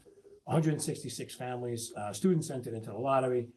3 families did decline those spots when they were awarded those spots. We now have 163 with 9 classes. We can accommodate 162 out of the 163 students. There'll be 1 person on the wait list. That is my recommendation at this point in time. I have spoken and I have toured previously the middle school with our principal.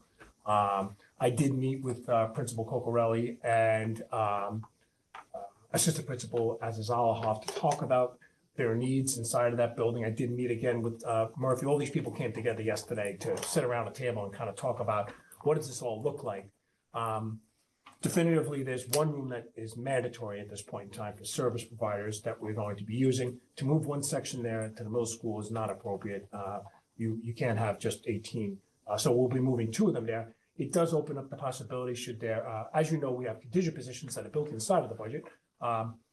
There'll be a classroom that is available. And if that classroom is not utilized and necessary, then currently we have a shared space for our music and arts program. The music and arts program is fully able to meet the needs of everyone inside of the programs at this point in time because there are less students in that building at this point.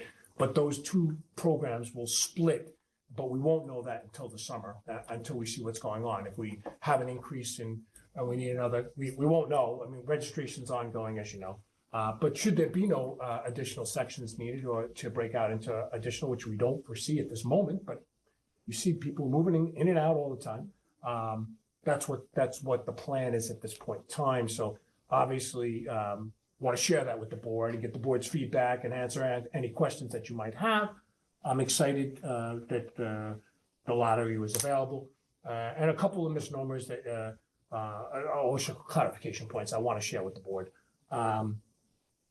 The name of the grant is the Universal Pre-K Grant. It is not Universal Pre-K in the spirit of what people believe it is. So I want the public to know this. That is the name of the grant where they give us $5,400 per child, all right, to run a program. And they come up with, I'm not sure how they actually even determine this. They come up with a dollar figure and they do a multiplier, and I just take the number that the state gives us every year when the budget is finalized, and I divide it by 5,400, and that's the maximum number you could utilize. Please keep in mind that our per pupil expenditures at this point in time is in excess of $26,000 per child. So when people say to me, it's like, the state's giving you all this money and you should run these programs, there are my colleagues in the county, both counties, that don't have the space and do not take the money, all right? Or they may run one section or two sections, and some of them are my neighbors here. There are some unique situations that are out there. There were people that received, such as the Levittown Public Schools many, many years ago. They were the first to actually take a grant, and I believe it's St. Bridget's that they actually occupy the whole space. They're not running it. There's no connection between them except that they actually are offering the program, and they do agree to take the 5,400. We're blessed to be able to work with St. Joseph's College. Dr. DePillo brought that program to us from our previous school district because they were slammed, like Scope was, with trying to provide programs that they would accept that dollar figure in order to manage the classes. We do so much more than those programs. I put my own girls when they were in that age bracket into this program. It's a great program, great benefit. We see it paying dividends every day. And somebody says, well, how alone? The teachers will tell you that, typically it takes us the first month or two for the kids to figure out where the bathroom is inside of kindergarten. That's over. They've already, they're already walking in lines. Their hands are off the walls. They know where the cafeteria is. They are exposed to art, music, so much more. And we're blessed to be able to offer that to them. So it's important for us to understand that we're doing an amazing job of utilizing what's been given to us. And obviously we want to serve the needs of as many students as possible on a daily basis. And that's my update for pre-K at this point in time. It sounds good, Dr. Selena. Thank you. I think it's great that we're going to be able to house all 9 classes and have them at the middle school. Do we know the logistics at the middle school? Like, they could have their own entrance, or we're okay with? First of all, the answer is no to that question. No, I know the classrooms. I've been in them, I've toured them. Okay. You may remember back in the day, we actually had a program that we leased space out to that ran a daycare. Okay. Not very different than a pre-K program, because that's with certificated individuals that run the program. My kids went there, it was called North Edge. Yes. It's, so we've had children there before. Yeah, first of all, it used to be in the back center. Center Island, yeah. Yeah, Center Island was what it was called too. But I have toured the building, I've looked at the spaces are appropriate. And the children are so kind here, they'll welcome them. And in fact, some of them even see their brothers and sisters, so it'll be a great experience. If I could. That's all right. Thank you. That's Any awesome. follow-up questions, I remain news. available. That's all great But with news. the board's obviously blessing, we'll be notifying these families tomorrow that the spots have opened up and they'll receive letters from us, and we'll get verifications and we'll look to move forward with our planning and ordering for next year. And if there's any additional questions that do come up, please contact us. It's not an issue whatsoever. I think it's great too.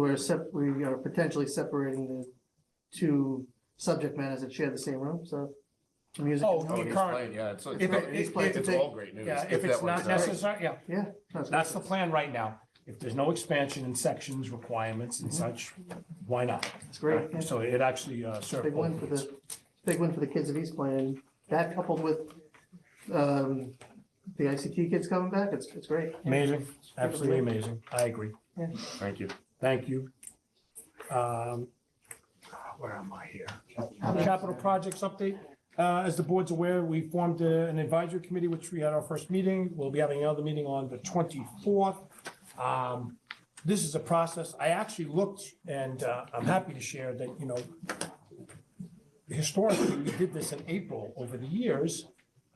It's nice to have this breathing room, and we're a month ahead of schedule, and as far as, and we're kind of where we are. So how do all these things come together? People ask me sometimes. So obviously, we continue to work with our architect. We look at our program needs. We look at upgrading our facilities, just like all the construction you see people doing in our communities here. They're enhancing their homes, either making them larger or they're upgrading them, obviously. And you see the footprints changing, et cetera. These buildings were built in the 40s and 50s. Obviously, they're older and they do require updating. So as we sit together and brainstorm on things that we believe need to be done, plus it's program driven as well. So we'll just kind of take a walk through here a little bit. These are our current capital reserves at this point in time. There are two funds that are left. One is for security and one is for facilities improvements. Totals about $5.5 million. People sometimes ask me, when were these created? How were they created? One of them was created back in 2018. One was created back in 2019. Those are their current balances, which I shared with you in the previous slide as well. This information is shared with you because there are parameters and it was designated for specific uses. Sometimes people say, well, you can use it for something else besides that. And the answer is no. The public on an annual basis comes out and in excess of 75% has pulled yes on the projects that have been put forth before them. There is constant need for us to continue to go back to the public on an annual basis and explain to them kind of what we're looking to do. And so we look for their support always. From security perspective, I told you the schools are built 40s, 50s. And yes, the clocks are, you'll see, well, there's no clock in this room. Clocks, PA system. PA system's a Bogan system. So a Bogan system was actually in schools, like 50 years ago. The Bogan system is at best way past end of life. And actually the man that actually did the PA systems, Paul, who I miss dearly, he worked in every single school district in Long Island, I believe, as the person that supported the Bogan systems. Yeah, cornered. He couldn't convince his son to take the business, and he actually closed his doors 2 years ago. And now we scramble on a regular basis to get it up. The other day it was down in one building and another building, et cetera. Obviously, communication is important. Clocks is something that we use in every single classroom. So whether you want an analog or a digital clock, a lot of them are the $9 staple special at this point in time. So we'll be looking to replace the clocks, upgrade the PA system. It allows for two-way communication. Also, it maps in with the emergency system here. When there's a lockdown, there's strobes that are a part of that system itself. And there are also hallway clocks as well. And it also has LED readouts on it, so you can send messages. Today's going to be, could be anything from what the lunch special is all the way up to, there's a lockdown going on. Another thing that came up during our security was door jar notifications. Door jar notifications will be on the roadmap with this upgrade here. And also the system, the integration with those systems will be in compliance with updated building codes. They need to be able to talk to the fire alarm system and the burglar alarm system now. So those are new codes that are coming out. So whenever you do these upgrades, it's necessary. Our visitor card, ID card management system at this point in time, we still, and much of Long Island has been hobbling along with a company. I don't want to get the company name, but there's a company that's being used by school districts out there. I knew the owner when he first started. He's an amazing man.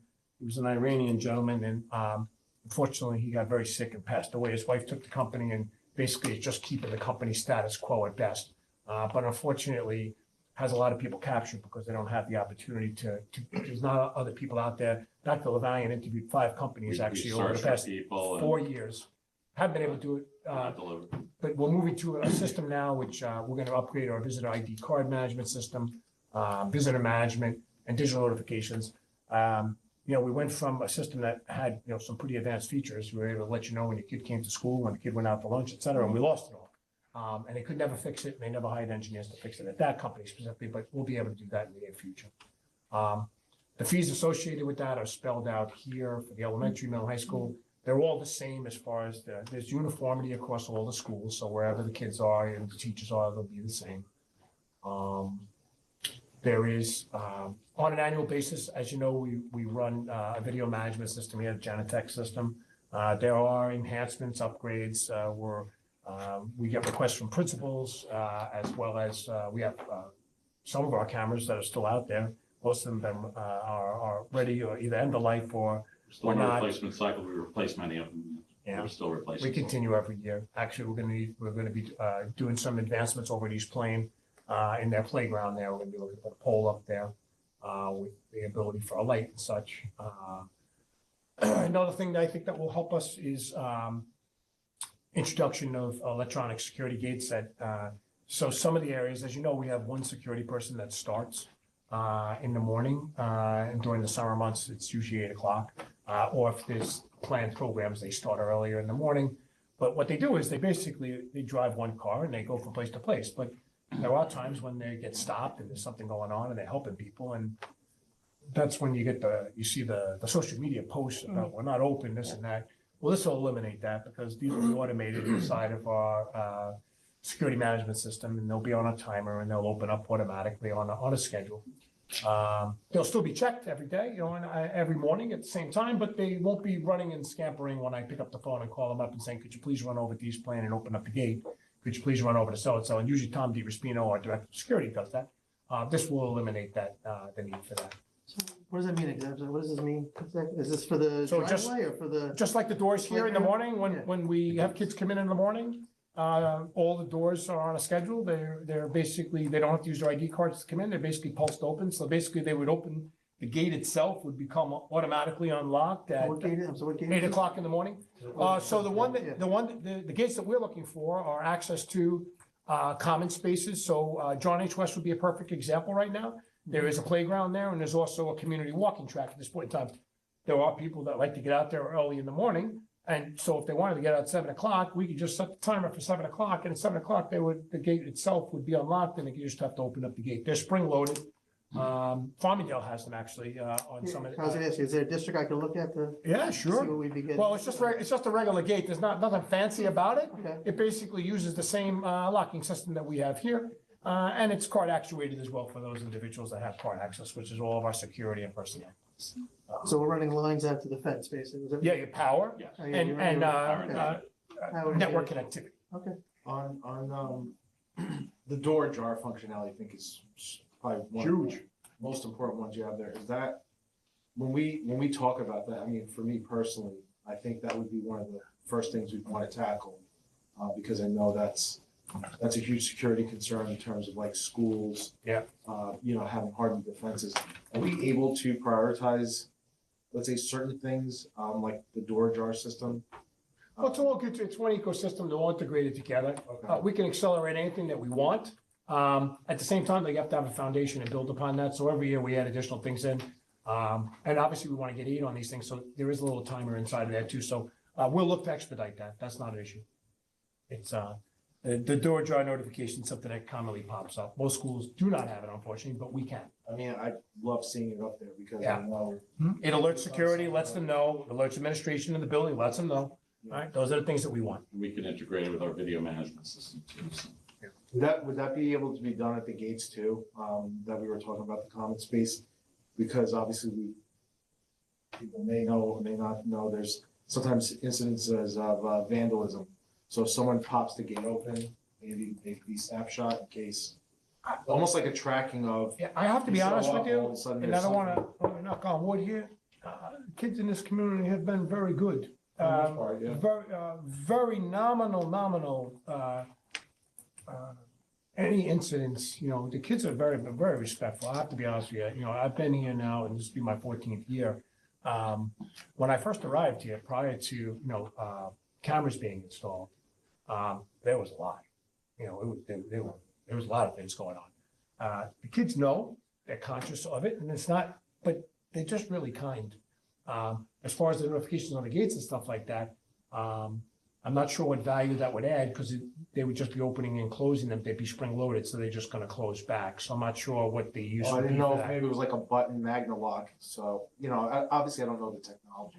We'd have to talk to the vendor still about this. Mr. Prochaska did the research, and they are very similar. They have like card readers on them as well.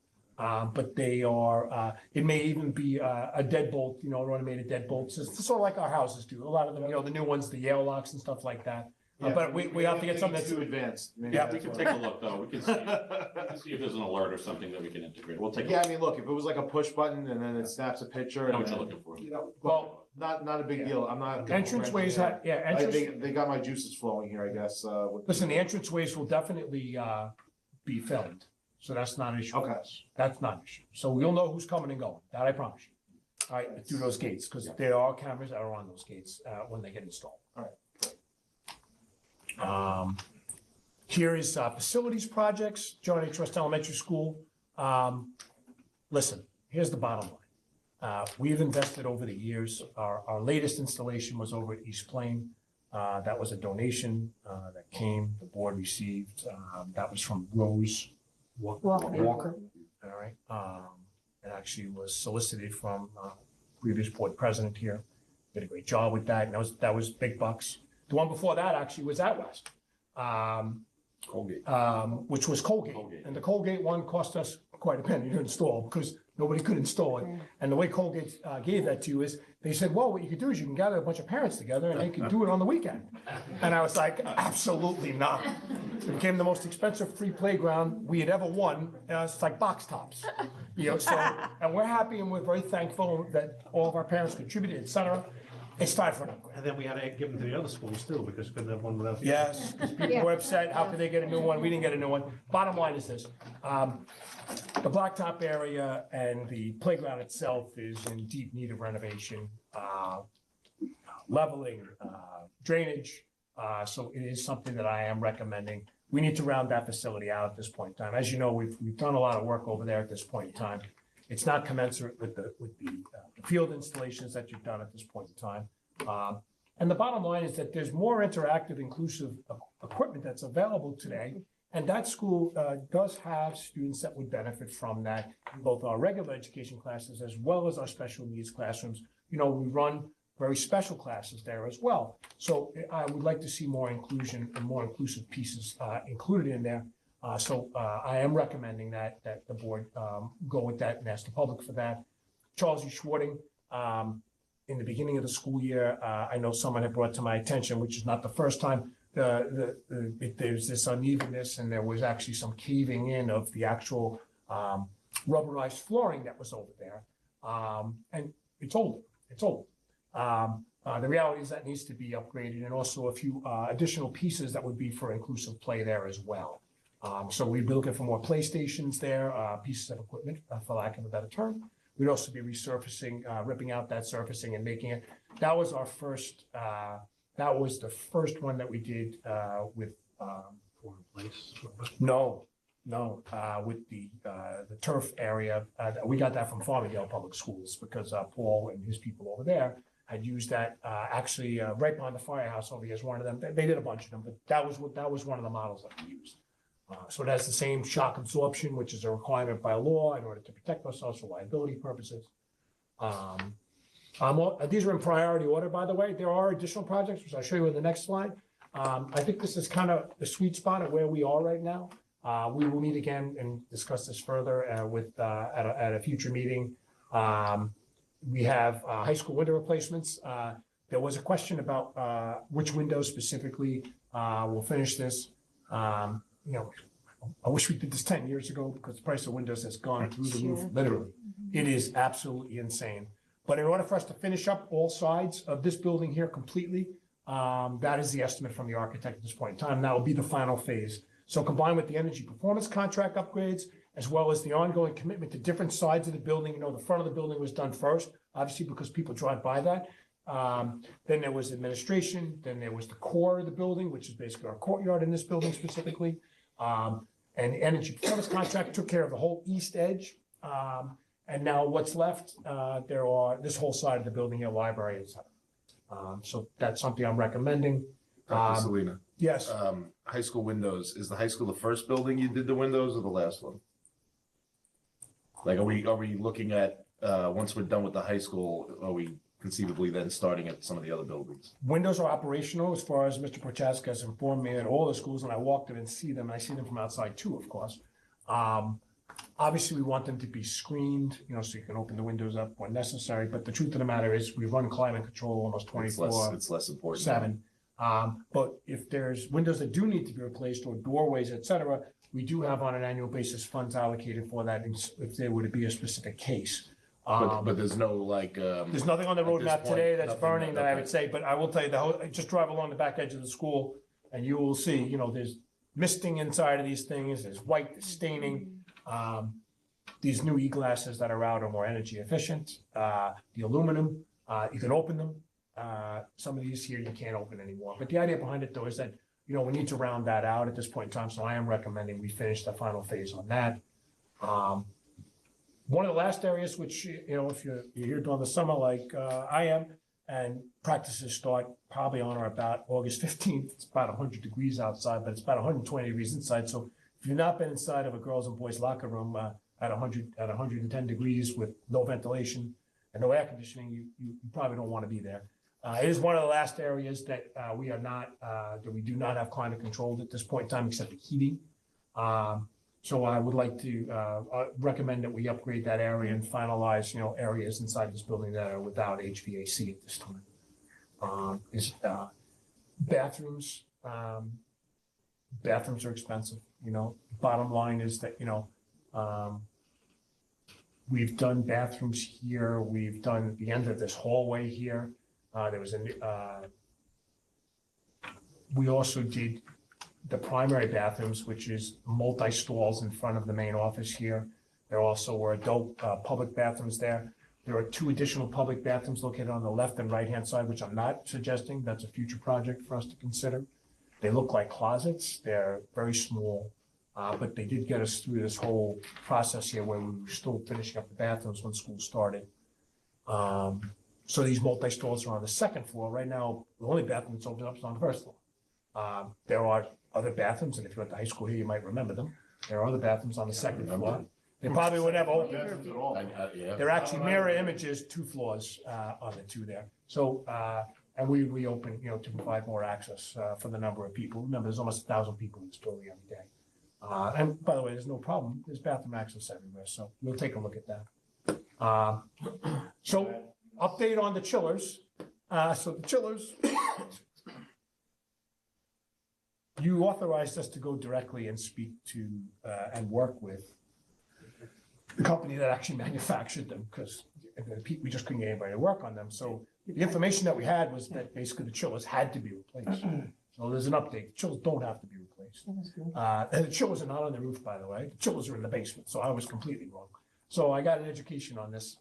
Actually, Aiden Lazaro and our facilities people and Mr. Prochaska basically gave me an overview about these things. There is an upgrade. There is a valve assembly that we replaced this year. We need to do another one on one of these units here. There is future work that does need to be done on those chillers, but it's not a full replacement and a full rip out. So that'll be a future project. But at this point in time, I am recommending, because if that valve does go, we will lose one of those chillers and we'll be dependent on a single chiller at this point in time. So that the replacement of that valve and there's tubing inside of these things is an explanation that someone said to me. Some of the tubing needs to be plugged and they take out these arrays and they weld them. I don't think they weld them, they're aluminum. But whatever way they do aluminum welding, they redo them. We've done this before, but they need it at this point in time. And this is dealing directly, Guy, what's the name of the company? Dakin. Oh, Dakin, sorry. I was trying to remember the name. Peter knew the company because he did the contract. It was the Dakin company. So Dakin now provides service to us. So I was glad to be able to do that. Future potential projects, there's a whole bunch of them up there. There was the public restrooms in the lobby I spoke about, reorganization, library and upgrade. As you know, we've gone out to bid on 4 of our libraries, middle school, 3 elementary schools, high school. We'll be talking about that, meeting with the staff. That's a very large space inside of there. We may be able to repurpose that space in the future and use it for different things. We'll always need a library at the high school. That's never going away. But the library is being used differently at this point in time. Circulation is not what circulation used to be in days gone by. Most of our resources have moved online, specifically at the high school level. Distribution is way down with physical books. We still continue to buy a lot of books to keep we use the Follett system here. The Follett system basically lets us know how to cull books out and to keep them rotated and to bring in new exciting materials for our students. So we will continue to do that, but the footprint doesn't have to be the footprint that it is today. So, but that's going to take time. That's going to take talking and speaking about it. And well, what can we use these spaces for? What else is up there? Oh, so the reassessment by the manager does not recommend replacement, but there is overhauls required on both of those chillers. And we have asked for estimates on those, not necessary for the near future, but they will give us an estimate. Now, I don't really know what that means, but that's Mr. Prochaska's job. So he will get those quotations and kind of give us timelines from Deacon, when do they recommend that this happen, these overhauls?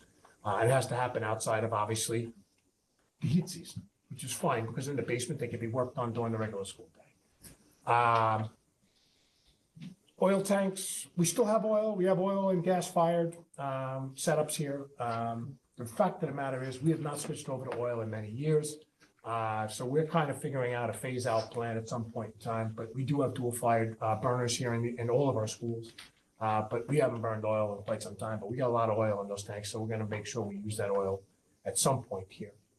All the buildings are on natural gas heat? We did pipe them all. They're all piped. They have a combination burner now. They can either run on gas or oil. Okay. It's not controlled by us, by the way. It's controlled by the utilities based upon, I don't know what the fact is, where Peter Well, knows. it's based upon their need. I guess in cold weather, they may be using a lot of natural gas, so they may choose to switch us to oil. Okay. So demand. So it's not like us, So we don't go they're the downstairs ones and that say today's control it. going to be oil. Yeah. It's all automated. And they It's actually, computerized. converted our oil as free to do fuel if we agreed to allow them to do that. Oh, really? Yeah. Now, how do we use that oil that's in the tanks if they're, We could probably manually switch it. We can over. manually switch it over and Okay. burn it. We're going to burn it all. I'm assuming there's a shelf life of having oil in the tank? I guess, No, it's- oil can last for a very It long can time. last in there for, As long as there's no moisture introduced, it'll be Okay. fine. So that's what we'll look to do. We don't have a plan for that yet. We got to Okay. work on that. Transportation office building, I shared about that before. There's no status update on that right now. We're functional. We're working well. There's good working conditions. Place the floor in there, right? What's that? Just replace the flooring in there. We did that. We did. We upgraded the flooring. That was last summer, correct? We flash patched it. We Gave a new coat of resurfaced paint? it. What's Gave it a that? New coat of paint? New coat of paint, yes. And a water it's- fountain. And a water fountain too. Fire alarm system replacement, I just want to be clear about that. All schools' fire alarm systems are fully operational. We do have fire marshal regular visits to our schools. But there is definitely a need. This system has been over the years, so we'll have to come up with a phase program on that in order how to do that over the years. And I would break those out, by building by year. So we'll have to kind of figure that out. It's not a necessity at this point in time. That's why I tell you, these are future potential projects for us to explore. These are, you'd be asking the public this year for $4,275,000. That's for those two sets of projects from both the security as well as the facilities. The next logical question is, what will we be left with? As you know, we continue to, on an annual basis, after we've appropriated the money that we have planned for our fund balance. We then have a funding capability again for our reserve funds. And that the board authorizes us to do in the month of June on an annual basis. So there will be, depending on where we are with the end of the year money, where obviously our expenditures, we close our books during the month of July and August. The business department's very busy with that. But what they do is they do a forecast in the month of June. Where do we expect to be given all of our outstanding encumbrances, et cetera? And at that time, we'll say to the board, we're looking for authorization for, and this is not the only reserves that we have, keep in mind. Total of 7, Peter? He's not gonna commit to that one. Between 5 and 7 reserves that are fundable, all legally. As you know, the auditor reviews this on an annual basis and gives us a report back on this as far as funding and appropriateness, and we've always received outstanding remarks by them. And when they ask us to make corrections or to make alterations, we definitely do. And that's kind of where we are at this point in time. I don't expect there'll be any additional suggestions, modifications. I think that we're kind of where we are at this point in time. We will go back and see the committee again on the 24th. I know that there's advertising requirements and such like that, and any question that the board has, obviously, it's up for discussion. Dr. Slim, just trying to wrap my head around this slide, I guess. So that 1.2 million, shouldn't there have been projects slated for all the money that we put into the reserve? So Well, I don't want to burn all of it. I only want to burn what we can handle as far as work goes. That is the remaining there. That's the balance after we spend. It was originally inside, I'll go back here. There's no requirement to spend it on an annual basis. Yeah. So there is, if you look at this slide basically explains it. So this is the ending balance, which is the available balance in order for you to do projects at this point in time. All right. But are there still projects we have to do with that money? Is that have been voted on, but we haven't done? No. Is that what that? Well, there's still projects that are outstanding that are in motion. There's a long list. As you know, I said we've done over 100 million. So the libraries have not been completed. There's a whole tennis courts, lighting, all the ones from previous years. So they take between 3 to 4 years to complete at this point in time. And I provided a status update before on that. We can do that again, of course. But this is for this year, the recommendation from administration to the board at this point is these expenditures. When these expenditures are, we're asking the public to approve 4.275. And of course, we have to advertise and tell them what we're doing with the money. They have to vote on it, and it needs to be a yes vote that's pulled. Like I said, we've had 75% or better over our years. People like to see projects that are a mixture of infrastructure, program enhancement, as well as improving their facilities and their investments in their homes, such as you'll see playgrounds at this point in time in this cycle. Some of them are not glamour projects, fixing the chillers and putting in a $100,000 valve. It's not going to really bring people out and saying, please, let me vote for that. So there's a mixture of things that are inside. Of security always is on top of the list. And this will be left when done spending. If we ask the public for that dollar figure amount, this will be the remaining funds between those two security reserve and the facilities reserve. Quick question on that. So, obviously we're getting pretty low in the balance compared to where we started when these were set up. Do we have additional facility? I know you said there were additional reserve funds. No, but those are very Those are for specific. different items, right? Those are for, So does that mean people we have are- to vote on this again, like next year? every year we vote on this. No, not to fund it, You not could to move probably from. vote on setting up another reserve. That's what I mean. Yes. Yeah. Yes. And that's gonna be a next year item, I guess, where we think about if we need that? I've got to look at it. Yeah. We got to see Okay. where we end up this year. So what ends up happening is that if you read, the maximum funding is either 10 or 20, 10, 15 or 25 million. I'm not sure what this Yeah. one was. 15 and 25. I think. 15 and 25. Yeah, so when you maximally fund a reserve, you need to establish and get voted on a new reserve Right. because you've liquidated the ability to put money into reserves. That is something the That's a board will need to proposition. choose. When we get there, I will tell you, and then you'll need to make a decision. But it will be a proposition that will go on a vote in order to create that. So it could potentially be discussed next year. Yes, it could. Okay. It could be right on the schedule. Yep. Sounds good. Yeah, because you have to have the availability to do this. You can't do this work unless you have a place to put the money. And it's got to be specifically earmarked and voted on by the public. So if they don't vote on that money and say, yes, that money's not moving out of that account, all right, you're not going to do any of these things. I have a question. Go right ahead. We touched briefly on the capital planning committee.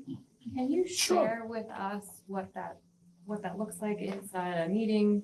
Very similar to what we just did here. Okay. So, first of all, everybody's invited, as you know. So what ends up happening is I basically discuss projects that we've done to date, ones that are open, very similar to conversations like we have here. Look for community input as well. There's open discussions about, I showed them the first look that you saw. They'll now see this here, which is what I'm recommending. They'll have an opportunity to give some input or feedback.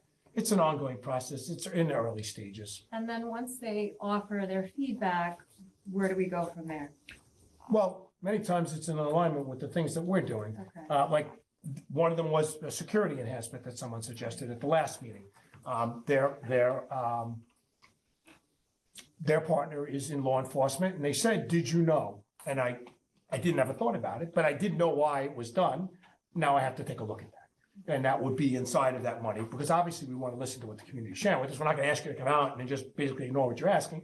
I mean, that would be ridiculous. Some of the things will be feasible that people want to do and some of them will not. And that's the same thing we heard even on the security committee. But the idea is that people have an opportunity to share their thoughts and participate. What's most important.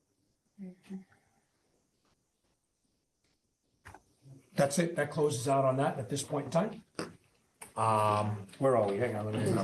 Oh, we got to do NASA BOCES? Oh, yeah. Yep. NASA BOCES nominations discussion. As the board knows, we did receive 2 additional resumes, one of them from Mr. Douglas Pascarella today, as well as John DeFrisco. John DeFrisco. John DeFrisco from the Call Place, The former board member. former board member from Call Place Public Schools. So there are now 4 people. There are 2 existing, B.A. Schoen, And Fran Lanzer. Fran Lanzer, and 2 additional people that are interested in running for those open positions. The board has to have a discussion tonight and answer any questions that they may have about that. They can choose to endorse some, none, or all. And that's basically what, when we need direction. So when the board makes that decision, what to do with that, all right, when this concludes, the district clerk will then report this information back to BOCES, to the Board of Education at BOCES, their district clerk, right? Yeah, I'm sure I'm doing this right. And then those people will be introduced to the slate, and I guess their board will make a final decision based upon their needs from all the interested and qualified candidates. So at this point in time, I'll turn it back over to. What, sorry, if you allow me, Mr. I just didn't follow the last part where you said They their choose their own board? No. They got to vote. We vote on it April 23rd along with their. Oh, like who we Administrative are budget. who we are in favor of. Yes. Was I wrong? Okay, I was wrong. I was wrong what I said. That's okay. In the I sense of that, was lost, that's what, yeah, okay. they don't vote, we vote. We vote, okay, Everybody gets put on a slate. yes, They don't choose their people. okay. And that vote has to be April 23rd. That's the one you got to come in the morning. Yeah. Yeah, I forgot that. Okay, Mr. Paris had a Sorry. question. No, and because tonight we're just nominating. yes, You can nominate everybody because it really doesn't matter. We vote at a later date, so. And then obviously, is it at-large? Does anybody know? Is it at-large or is it? Yes. It is at large there. The only time I think it comes into play is existing board members, their districts. Like, they try to spread the representation out. So if there's conflicts with multiple board members from the same district, they Yes. don't want to have, 5 people. from Locust Right. Valley or, Okay. 5 people One from, person per component instead, district. on the board. So there are some guidelines around how many. But it's people- mostly at-large. Yeah, it's at large. It's all, well, actually in the memo, it tells you the districts that can't, the memo we got Tuesday night. because they already have. That can't get, Another person. So my idea, are we on to discussion yet? Yeah, the floor is yours. My idea is you have 2 long-serving board members. We have Doug, who we know. I would say just nominate, the 2 existing and Doug and just move on, but we could also nominate, I know, all 4 and move on, but moving on sounds good. If I'm correct, it takes one district to nominate someone to have them part of that discussion. Yes? Yes, yeah, I spoke to their district clerk today. So they're all gonna end up on anyway. Yeah, So- I don't know Mr. Yeah. Jefferson personally. I read the materials. I know he was a longtime member of the board in Carl Place. I think board president and board vice president there at various points. I mean, and Carl Place already nominated him, so he's already on the ballot. already on the ballot. I'd like to make a motion to nominate all 4 and send all 4 to BOCES. That's actually in the business. That's on. We're just- Hang on, we're in discussion, sorry. We'll get to the business shortly. Sorry. You'll have that opportunity. Actually, so I spoke to the district clerk for BOCES, and he said that Ron Ellaby, who is, who we believe isn't running again, he hasn't put a resume out. Somebody nominated him too, so he'll be on the ballot as well, which is quite interesting, even though he hasn't, he's been only 1 meeting this whole school year. So I don't know if he's like quietly quitting or whatever, but somebody nominated him, so he will be on the ballot as well, so. Doug, I think they're quietly pushing him out. Or they're quiet, So Ryan probably knows this answer better than anyone. How many names are usually put out for nomination? Okay, usually it's just the incumbents that run. I think Last year, I think we had 4 because there was a chance, like you were just saying, there was a chance, there were 2 people that wanted it from the same school district. So there was a chance that the incumbent was not going to be reelected, but she was. Thank you. You're welcome. You move into business and then discussion is You all closed. got my letter this morning, so read it, and there'll be another letter asking you to, for your vote coming in a few weeks. So you're gonna take, Thank you very much. So for business, we're gonna go 1, 2. What this, yeah, I'm gonna do You 1 have and to break 2 and them. then 3 I'll break out. Yes. Okay. Do I have a motion to approve items, number 1 and 2 under business? Mr. Marcy, second. Mr. Garcia, all in favor? all in favor, motion carried. Okay. Can make a motion. 4. Should I? Item number 3. No, I know it's item 3. I'd like to Do I have a make motion to approve all 4 nominees to run for the Nassau BOCES board? So moved. Second? All in favor? All right, all in favor, motion carried. All right. Private planning, I mean, there's always something, there's something always going on. So, you know, we met on Tuesday, maybe someone has something they'd like to speak on. I got to go to the Challenger basketball game earlier today. I got to see almost all of the fourth quarter, so it wasn't a whole lot. But what was really awesome is I guess there was a elementary school Best Buddies event that ended at about 4:30, and the teachers that run that program encouraged them to go to Challenger basketball. So I met the family over there and got to see the last little bit, and it was awesome. Anyone else? I just want to once again highlight our Dream Stream team because they get here so early and prepare our kids so well. I mean, the kids just know exactly what they're doing all the time. And I just want to thank them, even though they're not here, but thank you. I love having the kids here. It's my favorite part. Thank you.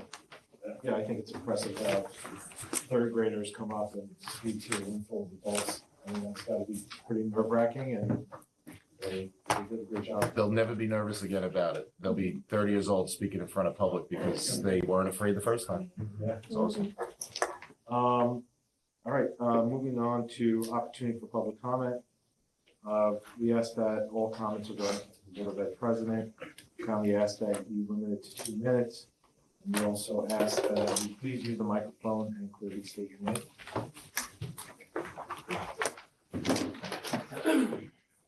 Good evening, Harry Fuchs, President, Planning Federation of Teachers. Really quick, just want to talk about our upcoming event. I know Dr. Sam mentioned it earlier, but I can give you actually exact numbers. We have about 125 tickets left, so we sold 625 out of 750. Still 2 weeks left to go, so still able to get our tickets. We also have some VIP seats left. Those are right in the front, and you get a signed, you get a meet and greet with the Wizards, and they sign some stuff. We get some free food donated by all local businesses, so it's really nice. A little bit extra, but I think well worth it. And all the money raised, I just want to remind the board, goes towards right back to the community in the form of college scholarships provided by the Planning Federation of Teachers and the Planning PTA. So we do this event in conjunction with our friends in the PTA, and they really help us out, and it's a really great evening. So the board knows we purchased t-shirts for all of you. Even if you don't come to the event, I hope that you do. Even if it's just to be there, if you want to volunteer to do something, we'll gladly put you in. If you want to play, we'll do that too.